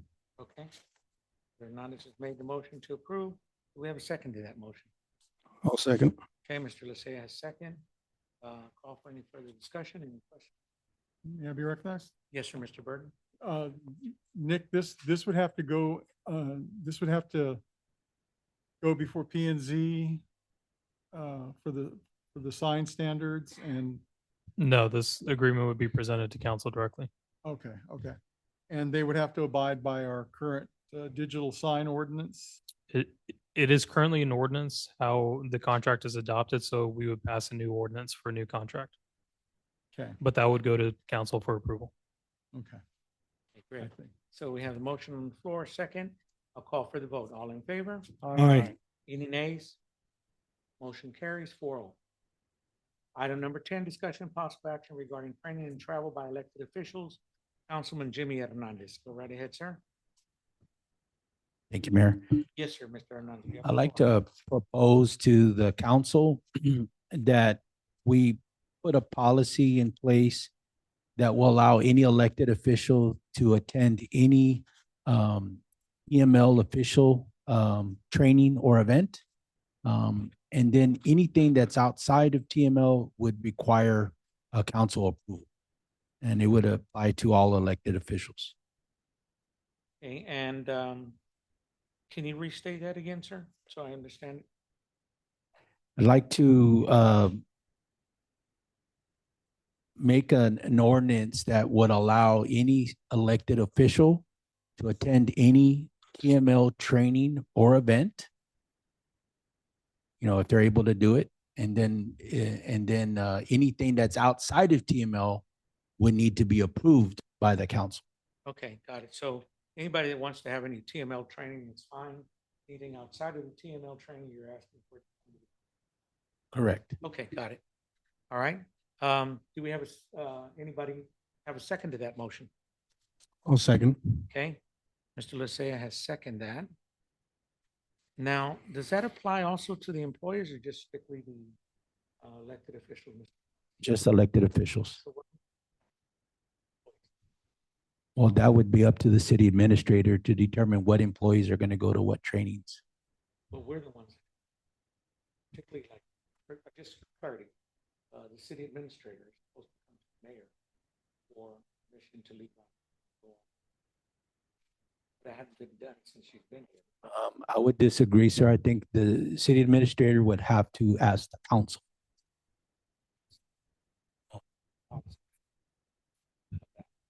So, This, again, is for city officials, elected officials, not employees. If you want to come up with some kind of policy for the employees, that would be a separate issue. it's already done on the department. So I just thought I'd bring it to your attention. Okay, so we have a motion and we have a second to that motion. Say you've made the motion and Mr. Hernandez. Mr. Hernandez made the motion, Mr. Lysia second. Okay, any further discussion, any questions pertaining to it? I just have a question. We don't have a policy in set up right now. It's not written. Okay, so this is just gonna be for like city, kind of give everybody a ticket to do this, and then if you're gonna do something outside of that, then. Right. Then you would need approval from the. Do we have anything, trainings like that were outside that we already have already all have ever done? May I be Hold on, recognized? He still has. Yeah. the Go floor. ahead. Go ahead. I'll let. Yeah. Okay, Mr. Lysia. Being involved in TML for several years, there is several functions, several entities that come to TML that offer trainings out of state that are not directly connected with TML. So- Can I have the floor? Yes, sir. You Okay, yield the so- floor, Mr. Mhm. Lysia. Go right So ahead. like I'm saying, so they come to TML, like you see them, you want to sign up for that seminar at let's just say it's a different state or something, and then it would come to the council, we'd approve it and then go. Is that what you're saying? Pretty much, yes, sir. Okay, I'm okay with it. And Mr. Hernandez, what's the reasoning behind it? Just for curiosity? I want to make sure that we have a current, policy so that any one individual can't say, oh, I'm going to go, out of state to, attend this conference, which may or may not pertain to the city. We just want to make sure that the city approves anything. Now, TML is straightforward for the government, local government. So, and they offer excellent training. So anybody that wants to attend any of those, have at it. But anything outside of TML would need council approval. Okay, thank you for that explanation. We have a motion on the floor. Any further discussion? All in favor? Aye. Aye. Okay, any nays? Okay, motion carries 4-0. Let's move on to the next item.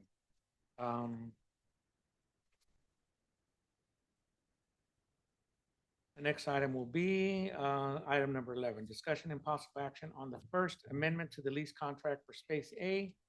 Again, you're referring to the mayor's office, annex office, visitor center, annex, located at the Wonderland of America's Mall, made it into as of 15th of day of May 2026, the effective date, and ending on May 31st, 2028, by and between Crossroad Mall Partners, a Texas Limited Partnership, landlord in the city of Balcones Heights, the tenant. Mr. Hernandez? This is just to amend the current lease agreement. And again, it's going to be for 2 years because the current lease agreement has ended. It ended on May 15, 2026. Okay. I'll say you, counsel, how would you like to address this? Mayor, may I be recognized? Mr. Hernandez, go right ahead. I'd like to, I move to approve the action item as stated. Okay, we have a motion on the floor by Councilman Hernandez to approve the lease. Do we have a second to that motion from anyone? I'll second. Okay, Councilman Lysia has seconded that motion. Call for any further discussions, any questions? Mr. Ebersol? So how different is it from the previous contract, or is it just a renewal of the contract? It's just a renewal because the term has ended. That's all I wanted. Okay, and so we have a motion on the floor. Any other further questions? May I be recognized? Yes, sir, Mr. Lysia. No additional fees, no service, just No additional fees. just administrative, pretty much. Yes. Thank you. Thank you, I yield Mr. the floor. Lysia. So now we have a motion on the floor. All in favor? I'm sorry, sir. Mr. Burton, you had a question? May I Thank be you. recognized? I'm sorry. Yes, sir. I Go right wasn't- ahead. I don't know if it's appropriate for me to ask this or not. But does the mayor still want this off? Do you still want this office? I will leave it at the purview of the city council, and I don't want to comment on And So- do you use the office? that. Well, as I mentioned before, I don't want to comment at all on this. I'll leave it at the purview and at the leisure of the city council. So, I appreciate you asking me my. Thank you. I prefer not to. So we have a motion on the floor. You finished, Mr. Burton? I'll yield then. Okay, thank you, sir. Thanks for asking. Motion on the floor. So all in favor? All the vote? Aye. All right. Any nays? Okay, motion carries. No nays. 4-0. Item number 12, discussion and possible action regarding ordinance 2026-16, amending ordinance 2019-02 of the city council relations policy and code of ethics related to the appointment process of the interim city administrator, Maria Edmond. So I'm asking for the council to consider approving the ordinance 2026-16, which states how an interim city administrator will be appointed in my absence. Okay. Yes, Rand, go ahead, sir. You have It's a in your copy of that packet. in the packet? Okay. So if I make comment just as soon as all the council members have anything they want to say. I will go ahead and entertain the council member to make a vote to start to open it up for discussion, and we'll go to second and then we'll go further discussion. We have that. Mayor, may I be recognized? I'd like to move to approve this ordinance as written, which, just for clarification, because you're looking for it, it says that in the event that the city administrator is or unexpected absence or the position is vacant, the police chief will perform the duties of city administrator to the city council until city council appoints a city administrator. In the event the police chief cannot perform these duties, the fire chief or the community development director in that order perform these duties of the city administrator. In no event will the mayor or city council member be appointed to temporarily fill the position of the city administrator or perform the duties of the city administrator. Okay, great. Any other comments from anyone? So I'd like to point out for the record, make sure everybody understands this. Under the local government code, under Title II, Organization of Municipal Government, Schedule B, Municipal Form of Government, Chapter 25, City Manager's Form of Government and General Law Municipality. I point your attention to 25022, which the city of Balcones Heights has never done. And since its inception of having a city administrator, city manager form of government has been done incorrectly. Because the proper form, in order for a city to have a city administrative form of government or a city manager form of government, they have to petition the general population in the election of the city. It can't be done by ordinance. It has to be done by election. And I will point to you that there are, and just as, again, I'm not trying to. Right, lead no, this. and I'm just going to Yeah, and correct the you'll have me say information. in a minute. I don't Yeah. want to say whether I'm right or wrong. I'm just putting it out there and informing you that, perhaps you need to look at this, and I think you should table it because I think it needs to be investigated, because here it says here in 25022, the residents of the municipality may file a petition to the clerk of the municipality requesting the mayor call a special election to determine whether the municipality shall adopt the city manager form of government. The petition must be signed by a number of qualified voters equal to 20% of the total number of qualified voters who voted for mayor. The most recent municipal election to be fulfilled. There's two case laws under the Texas Attorney General that point to that specifically states that the authority of a general law municipality to assign a city administrative duty reserved by statute to the mayor or city manager in related questions. In JCO 544, look up. But in it, it tells you that you cannot have a city administrative form of government unless you have an election. And that election needs to take place, as I stated earlier. And if it doesn't, then the administrator position. Mayor, would be point of void. correction, we're not asking to make this a city administrator city. We're just making a what's the word I'm looking, Okay. chain of command in the event that the current city administrator is absent. There's a chain of command until city council can vote for an interim. But that brings me to another point. Then you have the problem with duality. You cannot appoint a police chief to the city administrator interim position because So- you have duality. So How can- that's the issue, Mayor. So I want to go back just a little If bit, I may right? finish, and then you can, Okay. you take it after that. Just want to, all I'm doing, I'm not saying you can't do it, don't do this. What I'm saying is be aware of this. And I'm putting it out there for the citizens to know. So if they have information, you to know, I'm just putting on notice to say, be aware of this. And the duality form of government you have, rather the duality is if you appoint by ordinance to have the chief police as the acting interim city in the absence, he cannot do that because he is a police chief and he cannot supervise himself as a city administrator. A city administrator, because he is becoming his boss. The boss he has is a city administrator. It's supposed to be adopted by the petition of the voters. If that's not done, then if you put an ordinance in effect that says the chief will take his position, her or his position as city administrator, now he's supervising himself, and that's duality. So that's just a word of caution, and take a look at it, investigate it, and then come back. I would like to see perhaps come back to the council, but I would suggest to the council as mayor that you table it until you do more investigation and look into this, because I think it validates looking into. That's all I'm saying, is just look into it. Make sure you verify this information. I'm bringing it to your attention, and that's it. Nothing more than that. Okay, I'm sorry, Mr. Levine, go right ahead. So I wanted to make a clarification for city council. To become a council manager form of government does require an election. To create the position of a city administrator who handles day-to-day duty, that is created by ordinance. It is not the same thing as having a council manager form of government. That's two separate things.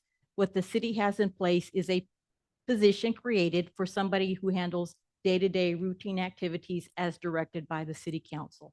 That's the position that you have right now. That's what you all have established. So the city council remains as the top of the chain of command, right? So you have a position with duties assigned to that person to take care of certain day-to-day businesses, but it is not the city council manager form of government, right? That does have to be done by the election. Okay, so great. I just thought I'd throw it out there. Your explanation is there. It's on the record. That's all I wanted to do.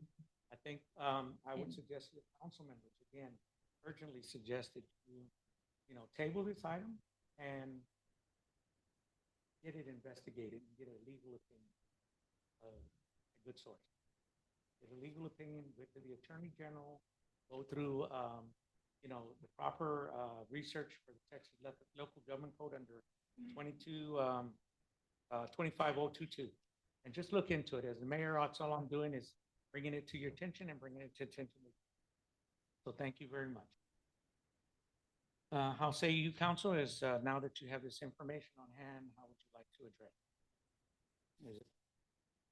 Well, we already have a motion and a second, so it's time to vote. Or an amendment to the motion or anything based on that recommendation? You want to move forward? It's the will of the council. Mayor, Yes, sir, Mr. Lasay. based on the advice we received from our legal counsel, then I am going to support that we move forward with this Okay. amendment as requested. Okay, so Mr. Lasea has moved forward for the motion. I provided the information. You have another- You motion, I Mayor, I'll second the motion. Okay. Motion, I'll call for any further discussion. Okay, all in favor? Aye. Aye. Nay. Okay, Mr. Eversol, nay. So we have one nay and three ayes. Motion carries. All right, let's move on down to other item. Discussion and possible action, number 13. Discussion and possible action, set a budget workshop dates for the year date 2026-2027 budget year. This is an item which I had on the original agenda, and I had already placed it on there, but Ms. Hernandez, you go right ahead, because regardless, it gets done, we need to have it done as soon as possible. Earlier, the better. Yes, I'm the budget officer. So I'm asking the council for dates. I would like to at least meet 2 times in July and one time in August before the budget is filed with the city secretary, which I'm thinking is gonna be at the August meeting. So we have to move fast on this. So, Did you say you're the budget officer? yes, sir. I thought I was the budget officer of the mayor. If Right. she's acting in. So, as so not as under city the, administrator. under the, I'm confused now. so I think what may be happening here, so under the statutes, the mayor is the That's budget right. officer and the city administrator is designated with getting things coordinated That's to get the correct. budget put But together. I am budget officer. Okay, so I wanted just to make sure you correct that. Hernandez. So as a correction to the record, the mayor is the budget officer. He does call the budget year and the cycle and everything like that thing, the budget. Thank you. So I concur. I think that we need to set a budget workshop dates. Do you have some dates in mind? I do have some, and I can present them to the No, council. that's depending on the council with their schedule that way, because we need to have a quorum here. Good point on the quorum. So council, how would you like to move? I think the sooner the better you get started, so that you can get a handle on the finances and you have a better idea how to fund fire department, police department, and any other department that requires whatever they need in order for consideration. So my suggestion is the sooner the better to get a handle on where you're at. Any suggestions? Mayor, may I be recognized? Yes. Go ahead. I suggested if we can have the meetings on Mondays, I can clear my schedule Okay. for Mondays. After 6 p.m. or 6 p.m. on up? Personally, I would prefer we have them earlier in the day, but I mean, that's up to the I council. think that's gonna be tough for some people that are working, but Yeah. we can wing it and see how it comes along. I mean, it just depends, but Could be 3 meetings in 1 month 2 meetings in 1 month and the council meeting. and council meeting and one additional earlier in August. And then we're also gonna do the we do before this one? Okay, so that's Okay. 4 meetings that you're scheduling for us. right. Okay, I just want to make sure that I don't know how many meetings we're gonna have. And some you'll make and some you Well- won't, but try to make them as much as possible.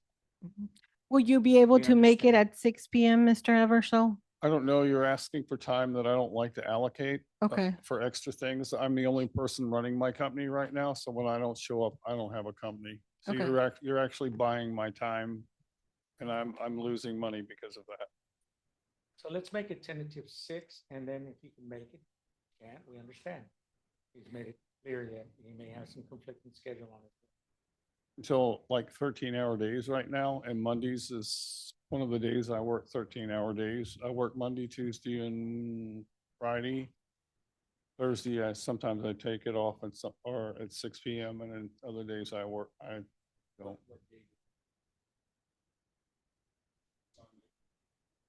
Sunday afternoon. Yeah. I don't schedule anything on Sundays, or we could do Sunday. Okay, well, I get to pick That's- one, huh? We'll just do it on Sunday. How about that? okay, All right, so thank you, Mr. Everett. We understand. Everyone has businesses and personal things to do, so we'll try to make it all work out. The idea is just to get a head start on the finances so that we can kind of get a grasp of where we're at. We all took this position as elected officials, knowing that we're gonna have to donate our time, but it's understandable. Any other comments, Mr. Lysia, Mr. Burden, anybody else? May I just make a quick comment saying? Yes, sir, Mr. Burden, The only way I can't show up is if I have a doctor's appointment. and that's understandable, considering your and situation. I'm dragging right now, so let's just get this Yeah. going. And some of these, we won't be making decisions. We'll just be talking about what some of the wish lists are, whether it's doable, whether it's not doable. So there may not be, you may catch it online, you can catch it maybe on, via video or something, video conference. So there's options available. It's just, we can get the ball started. Exactly. Okay, sounds good. All right, so we're looking at Monday, possibly at 6 p.m. All right, sounds good. We need a motion. Let's go ahead and do that by motion. So, Mr. Hernandez, would you like to make the motion? Or Mr. Yes, sir. Lysia? I'll make a motion to Okay, approve what Maria suggested with the 2 dates per month. okay, if you can and come up- provide a quick little schedule, email it to all of us, Oh, and then that way we know we have that and we just mark them in our calendar. Mhm. Okay, do we have a second to that motion? I'll second that. Councilman Burton is second. All right, let's go ahead and move on. Let's call the vote. All in favor? Aye. Aye. Aye. Okay, any Abstain, nays? abstain. Okay, Mr. Eversol has abstained, so we have 3 ayes and 1 abstention. Item number 14, discussion only regarding city applying for the Texas Parks Wildlife Grant. Nick, you want to go forward that, or you want to, Yeah. go ahead? So I'll read the background and then any questions I'll go ahead and answer. So in 2025, the city council identified the need for increased investment in the city park system. In response, y'all allocated $50,000 for this fiscal year improvements for Rogers Park and authorized the submission of the CDBG block grant application support additional enhancements, which was submitted back in March. Just to go over City Plan 2040, the process identified community interests and development of a dog park within Balcones Heights. Consistent with the plan's redevelopment recommendations, City Council also identified the need for a dog park, not a Rogers, Novak being the preference. So staff have identified the Texas Park and Wildlife Local Park Small Community Grant Program as a potential funding source for Novak Park Dog Park redevelopment project. The program grants up to $150,000 and requires a 50-50 match local to Texas Park and Wildlife. Application cycle is currently active. Applications will be due August 1st, 2026. So if there's any questions or really just need to understand if this is something that we want to go through with and explore this avenue, because the next council meeting would need to have a passed resolution and a submitted application. Thank you, Nick. What is the council's privy on this? May I be Anybody recognized? like to be recognized? I move to make a motion to approve this as written. Okay, Mr. Burton makes the motion. Yeah. This is discussion. There's no action, it's just discussion. Yeah. May I be recognized? Discussion only, and you're going to be ready with the resolution in the next meeting. Yes, sir. Mr. Lysia, go ahead. Yeah. Do we have renderings or ideas of what we're going to be? Not yet. They will be presented at the next council meeting. Awesome. Thank you. Okay, great. Thank you. Anybody else have any questions? All right, let's move on. Item number 15, discussion possible action regarding city's legal representation arrangement considering pending federal litigation, including consideration of conflict of interest issues and the need for separate counsel for the city as an entity distinct from individually named defendants. So I placed this on the agenda, put it on the record for one. We're not going to spend a lot of time on this. Just want to make sure it's on the record that I placed it on there. I believe that Ms. Trevino has a conflict of interest, serving as a defendant, being as a defendant in the lawsuit, and then still being a participant as a city attorney, giving advice to city council.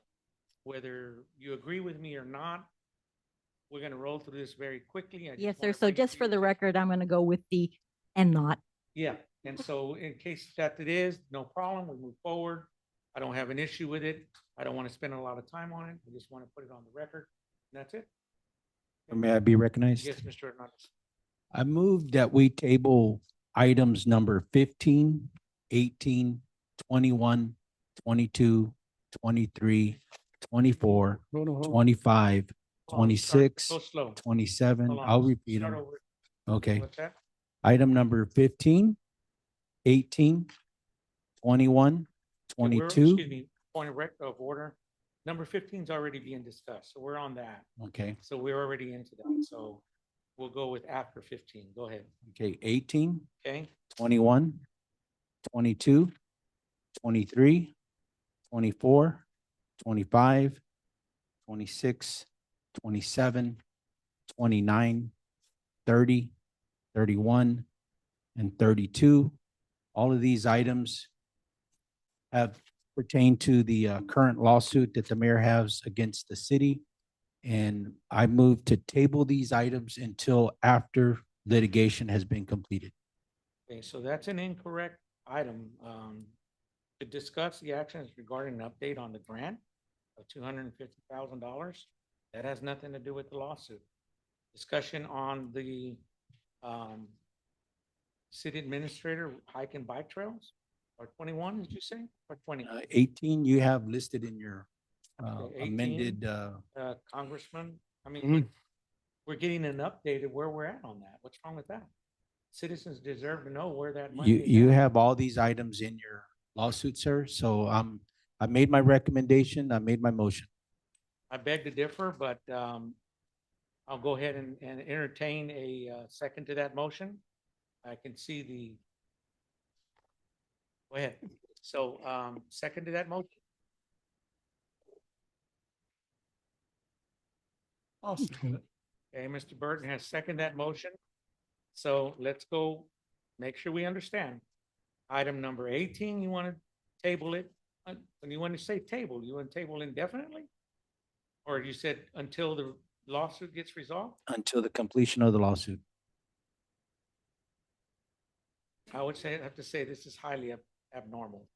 And Yeah. everything pertaining to holding certain council members accountable for things that have gone on, the accounting of certain actions. The collective bargaining, item number 23, did you add that on there as well? So how does the collective bargaining have anything to do with the lawsuit? Okay. So we already have may I Okay, we recognize? have a second to the, excuse me, Mr. Mm, Garcia. We have a second by Mr. Hernandez. Mhm. Has made the motion, seconded by Mr. Burton. Any further discussion? Do you have anybody concerns about this moving so fast, not discussing these items? It's, this is highly, highly unusual. But again, the will of the council. Okay. Just want the people to see what's going on.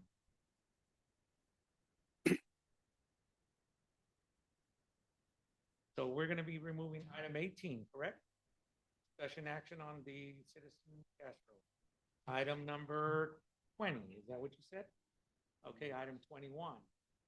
Okay, that's going to be regarding the fiscal year budget, including the department by department report, authorized positions, current staffing levels, employee salaries, benefit compensations, adjustments, and pay raises effective from July 1st, 2025 to present, together with current budget development status, projected timeline for completion of departmental.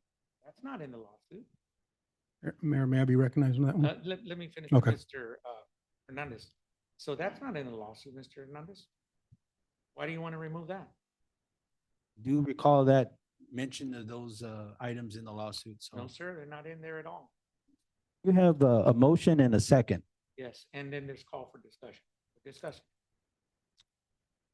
So I'm trying to figure out 21 and then 23, city administrator, police collective bargaining, including status of negotiations, unresolved issues.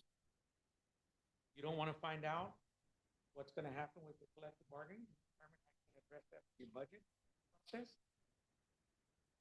So you want to remove that. Accounting for the music fest. How's that part of the lawsuit? Discussion, action regarding status development of public transparency, the portal, where Maria needs to explain why she hasn't implemented data-driven material. So that the citizens have a response as to their services, how they're receiving it. What does that have to do with it? Mayor, all these items you have mentioned in your lawsuit, so You're we're incorrect, tabling sir. them. Did not have that in the lawsuit. Okay, Am I well, incorrect on any so- of these items? the fire department purchase of contemporary business transactions that Am I involve incorrect on any of these council items? members on purchases made and making decisions on the fire department? Mayor, I'm not going to change my motion. Okay. I just want it for the record, so I just bring it out. So that's why I'm putting it on the record. The waiver of city fees and permit requirements, including the authority of city staff to waive fees, contract release without prior city council authorization, review of existing ordinances and policies, compliance and enforcement procedures for policy amendments, implementation plan. I don't think the citizens have a deserve to know that. I'm just putting it on the record. 29, you want to remove that? Yes, sir. So discussion on the evaluation to rescind the contracts of the city administrator, city secretary, because we need to find out who authorized the review of those positions. That is correct. Okay. Discussion and possible action regarding city residents complaint, police department. You don't want to address a citizen that has made a complaint, wants to know what's about. Mayor, all these items, you're trying to use the dais to help your No, sir, lawsuit. I'm just trying to We'll, help we'll table citizens. these items until after the Okay, lawsuit. just put it on the record because I want the citizens to see who is responsible for doing it. And why are these things being not discussed? We missed so many council meetings because of. We missed one No, meeting, you sir. did not. You missed more than one. And so I'm just, on behalf of the citizens, trying to be transparent and show transparency to them. That's it. I would disagree, sir. Okay, well, I appreciate that. Just telling you that I think they deserve to have transparency. And the people that are on the video, watch. I've got it on the record. So I'll go ahead and call the vote now. Just make sure that, put it on there. So all in favor? Aye. Aye. Okay. Any nays? Nay. Okay, one nay from Councilman Eversol and 3 ayes. All right.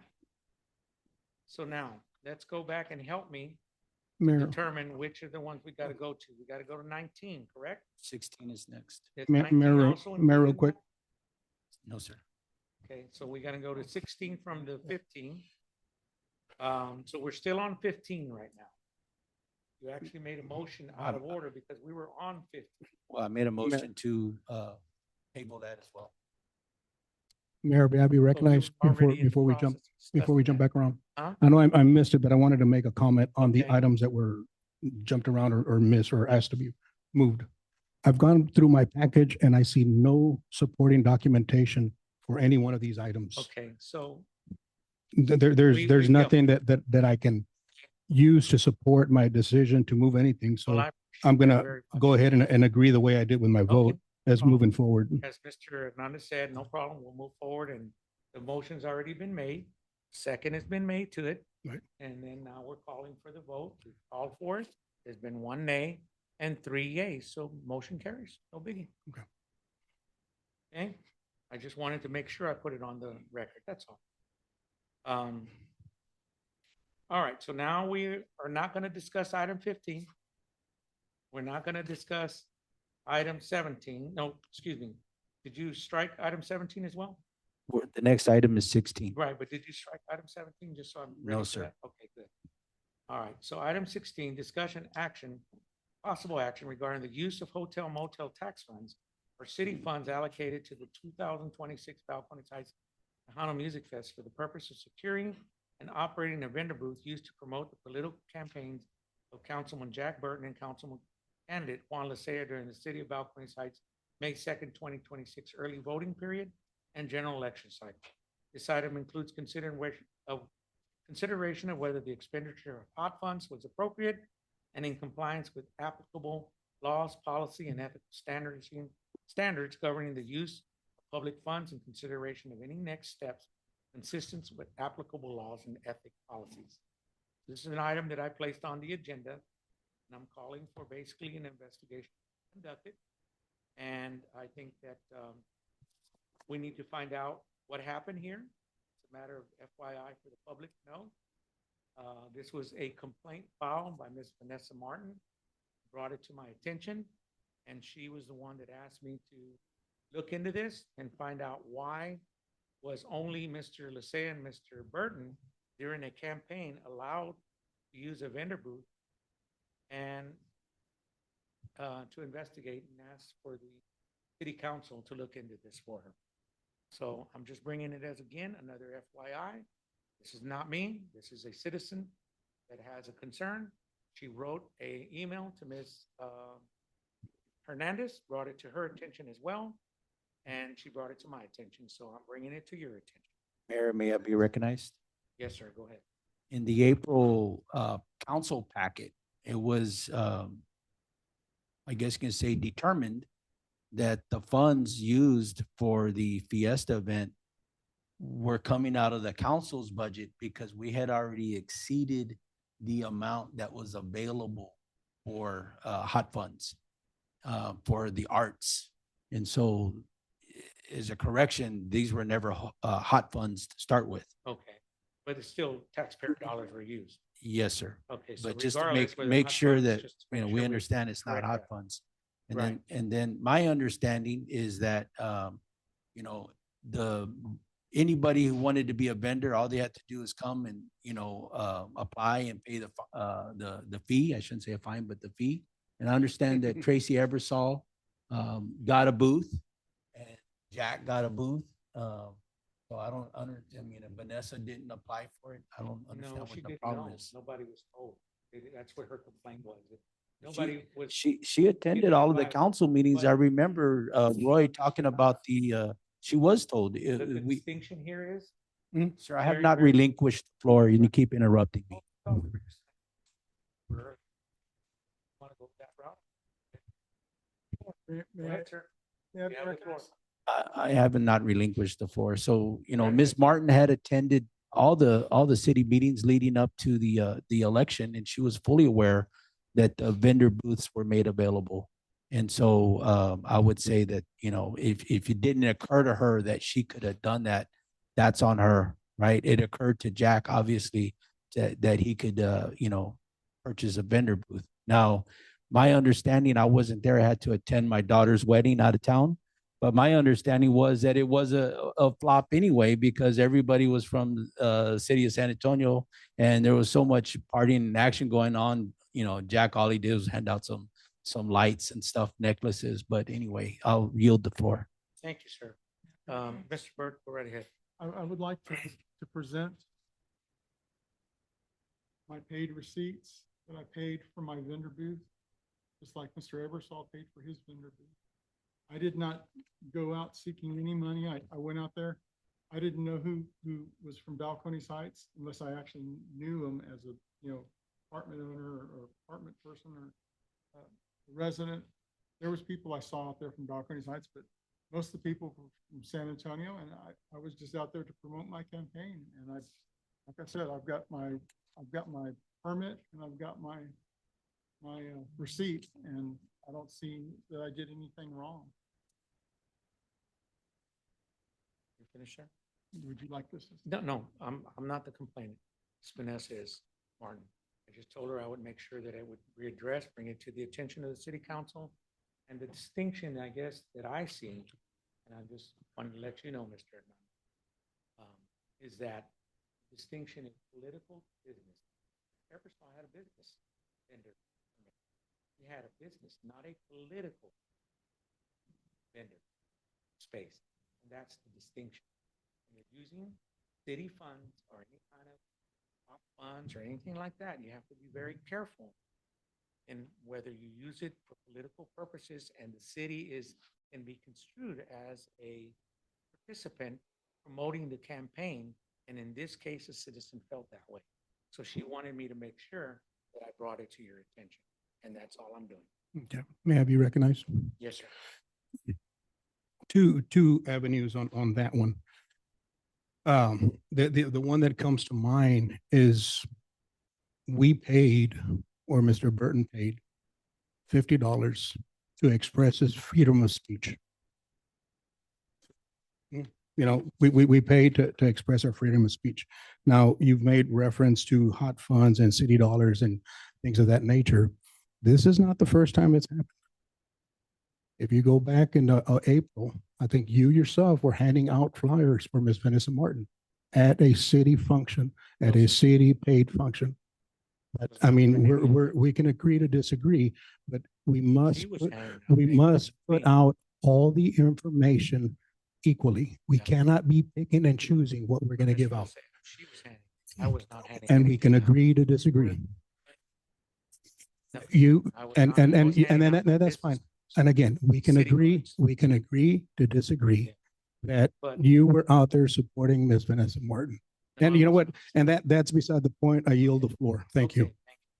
Like I'm telling you, you're making it sound. I'd like to call the question. She is the complainant, not me. I just brought it to your attention. That's it. I'm so sorry. I'd like to call the question. Okay, stop right there. And I just wanted to bring it to your attention. That's, we're done. Mayor, may I be recognized? Well, he just called the question. Oh, I'm sorry. So the question has been called. We need to move on. Okay, so there's no actions going to be taken. Okay, that's what. I just wanted to make sure that you understood that she brought it to your attention. That's all. Just bring it to the council's attention. So item 17, discussion and possible action on council meeting attendance in the Texas Local Government Code 22038. The reason I brought this is because of all of the broken lack of quorum that this council did not, we couldn't have special meetings. And as a result, we have all of these items that were placed on the agenda that we could cover because we missed these council meetings. We missed the special council meetings. And why? Because a newly elected city council member, 2 other council members could not make Mr. Burton. Very legitimate reason. So the statute reads very clearly that in order for a council member to be counted absent, it would be in a regular council meeting. And so for each meeting missed, specifically states that you can be fined by the mayor $3. Okay? And it's not a matter of the amount of money, the principle of the thing, so that you fulfill your duty of to be in assisting another council member with a medical issue or something like that is not your immediate. Immediate family is somebody that's your wife. Statutes.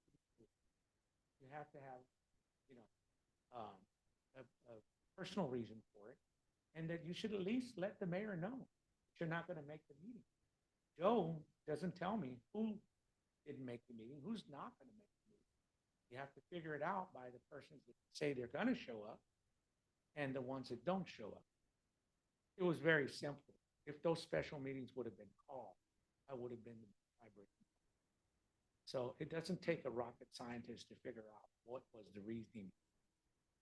And so all I'm saying is that you made a promise to the public. You made a promise to go to the council meetings and participate and be involved. People count on you for you to be here. When you have legitimate reasons, it makes sense. When it doesn't, and it's for political posturing or for whatever reason that you don't want to make it, then you're depriving the public of your presence as a city councilman and your promise to them that you would be at every meeting or you would be at most of the meetings to make sure, unless it's an emergency. All I'm saying is a FYI, please be more cognizant of your position. Please start making the meetings. Please make sure you have a forum so that we can conduct our business and the people are not deprived of city services. So that's all. Another FYI, no action needs to be taken if we don't have to. Mayor, may I be recognized? I just want to let it be known that there will be a fine from here on up. And I will fine any council member $3 as accordance to that statute, code 22038. Yes, sir, Mr. Edmonds. Mayor, I move to table the remaining items 19, 20, and 28 until the next council meeting due to the time. It's late. Okay, so I'm right tired. now, it's out of order making because we are in discussion. Item number 17. You just said there was no action and we're moving on. No, there may not be any possible action. but discussion and possible action on the council meeting attendance under Texas Local Government Code 2208. And I just stated to you Mayor. what action I'm going to take. So I'm just bringing to your attention that any council member from this point on does not have a legitimate reason in accordance to code number 22038 will be fined in accordance to that code. And it will be noted on the record. That's all. Mayor, may I be recognized? Go ahead, sir. Along with the local government code under absences, a absence is equal to not being present at the end of the meeting. So whether you're absent at the beginning or you're absent at the end, it's still an absence. So we need to enforce that rule all the way across. Okay, thank you, sir. Appreciate that. So. And so does the along with council that, take any I action haven't on this, or given no? up the floor yet. Just ask. Go ahead. I said thank you. Yeah. The other thing is, I know you're wanting to implement the rules and we'll discuss it into it. The what But now, sir? I you're didn't hear you. wanting to implement the rules that are being set on there. Oh, no, I'm That's just fine. trying to- Right. And trying to- just good. And I appreciate that because also on 2238 says that the governing body will control the meeting. So Okay. just so we can take that into account as well. Thank you. Appreciate it. I just wanted to put you on notice that that's what I'll be doing as the mayor, is assessing fines for those that don't meet the requirement of 2203. So any other comment by any other member? Do we have a motion on the floor from anybody to take action on this or not? Okay, if there is no, then I just will take the action necessary under the guidance and the powers and duties vested under the mayor. All right, moving on to action item number 19. Mayor, may I be recognized? No, you may not. No. Discussion and update Bear County Commissioners Court CDBG Grant Allocation Award of $547,850.33 for the Regiers Park reconstruction. Discussion and possible action regarding financial expenditures and project status for Regiers Park improvements, including completed work, remaining construction or maintenance items, funding allocations, project expenditures to date, and estimated timeline for completion. Now, Mr. Hernandez, you may be ready. I Go move ahead, sir. because of the time, it's late, that we table items 19, 20, and 28 into our next regular meeting. Okay, 19, 20, and 28. Yes, sir. All righty. Items 19, table. 28.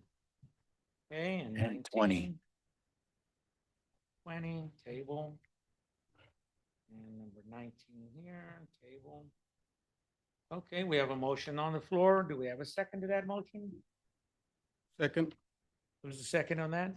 Mr. Lysia is the second on that. I'll call for any further discussion. Okay, all in favor? Aye. Any nays? Okay, so again, the public is going to be deprived of these items. So we shall now, let me see if I can keep track of this. So we have eliminated 19, we've eliminated 20. And are we eliminating, we already eliminated 21 in the last one, right? Correct? And then we've got 22 coming up, is that correct? Did we 22. eliminate that as well? 22. 23, you've eliminated 24, 25, 26. Wow. 29 has been eliminated as well. Okay, and then discussion. 30, 31, you said 31 and 32, right? Okay, so there you have it, ladies and gentlemen. The evidence is in the minutes and in the recording of the video. So perhaps we might be able to take these items up again. They may not be tabled again. The time right now is 10:28, I think it is, 10:28 p.m. Do we have an entertainment for a motion to adjourn? Do we have time for comments? I'm sorry? Do we have time for comments? Yes. And I don't know how we would do it as a council, but I would like to implement the procedure we had at one time where we had a finance committee to help oversee some of the expenses and some of the projects that we're moving forward. That's one thing that I would like to see. Under comments, Mayor, I appreciate everything you've said, everything you've done. Your words have totally exemplified what you stand for and what you believe. However, your actions are contrary to what you've been saying. Thank you. I don't understand your statement, but, sure. Oh, and then we do have a, just a reminder for the Battle of the Badges from the Blood Bank. That's going to be held April 25th from 9 to 12 here at the Justice Center. So just a reminder, the Battle of the Bands with the with the Blood and Tissue Center be held July 25th, 9 to 2 here at the Justice Center. Thank you. Anything else, Mr. Lysia? That'll be it for me. Okay, sure. Okay, anybody else have any other comments? I'll just make. a quick Announcement one. by Mr. Burton? Go ahead. I apologize and I thank you all for getting rid of some things. I don't think I could much longer. I just don't feel well. Appreciate you. You're welcome to excuse yourself anytime, Mr. Burton. I don't want to. Yeah. You have that leisure and luxury anytime. I will. We understand 100%. We understand 100%. Any announcement by city administrator? Remember about the Jazz Festival? It's gonna be at the 17th?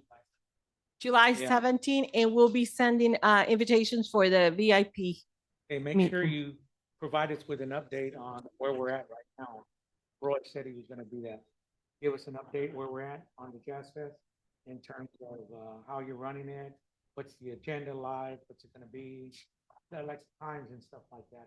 How is it gonna happen? We Sure. Start at 6, just kind of like a timeline. Okay, Give us an idea. I'll have that for next Appreciate meeting. it. Thank you.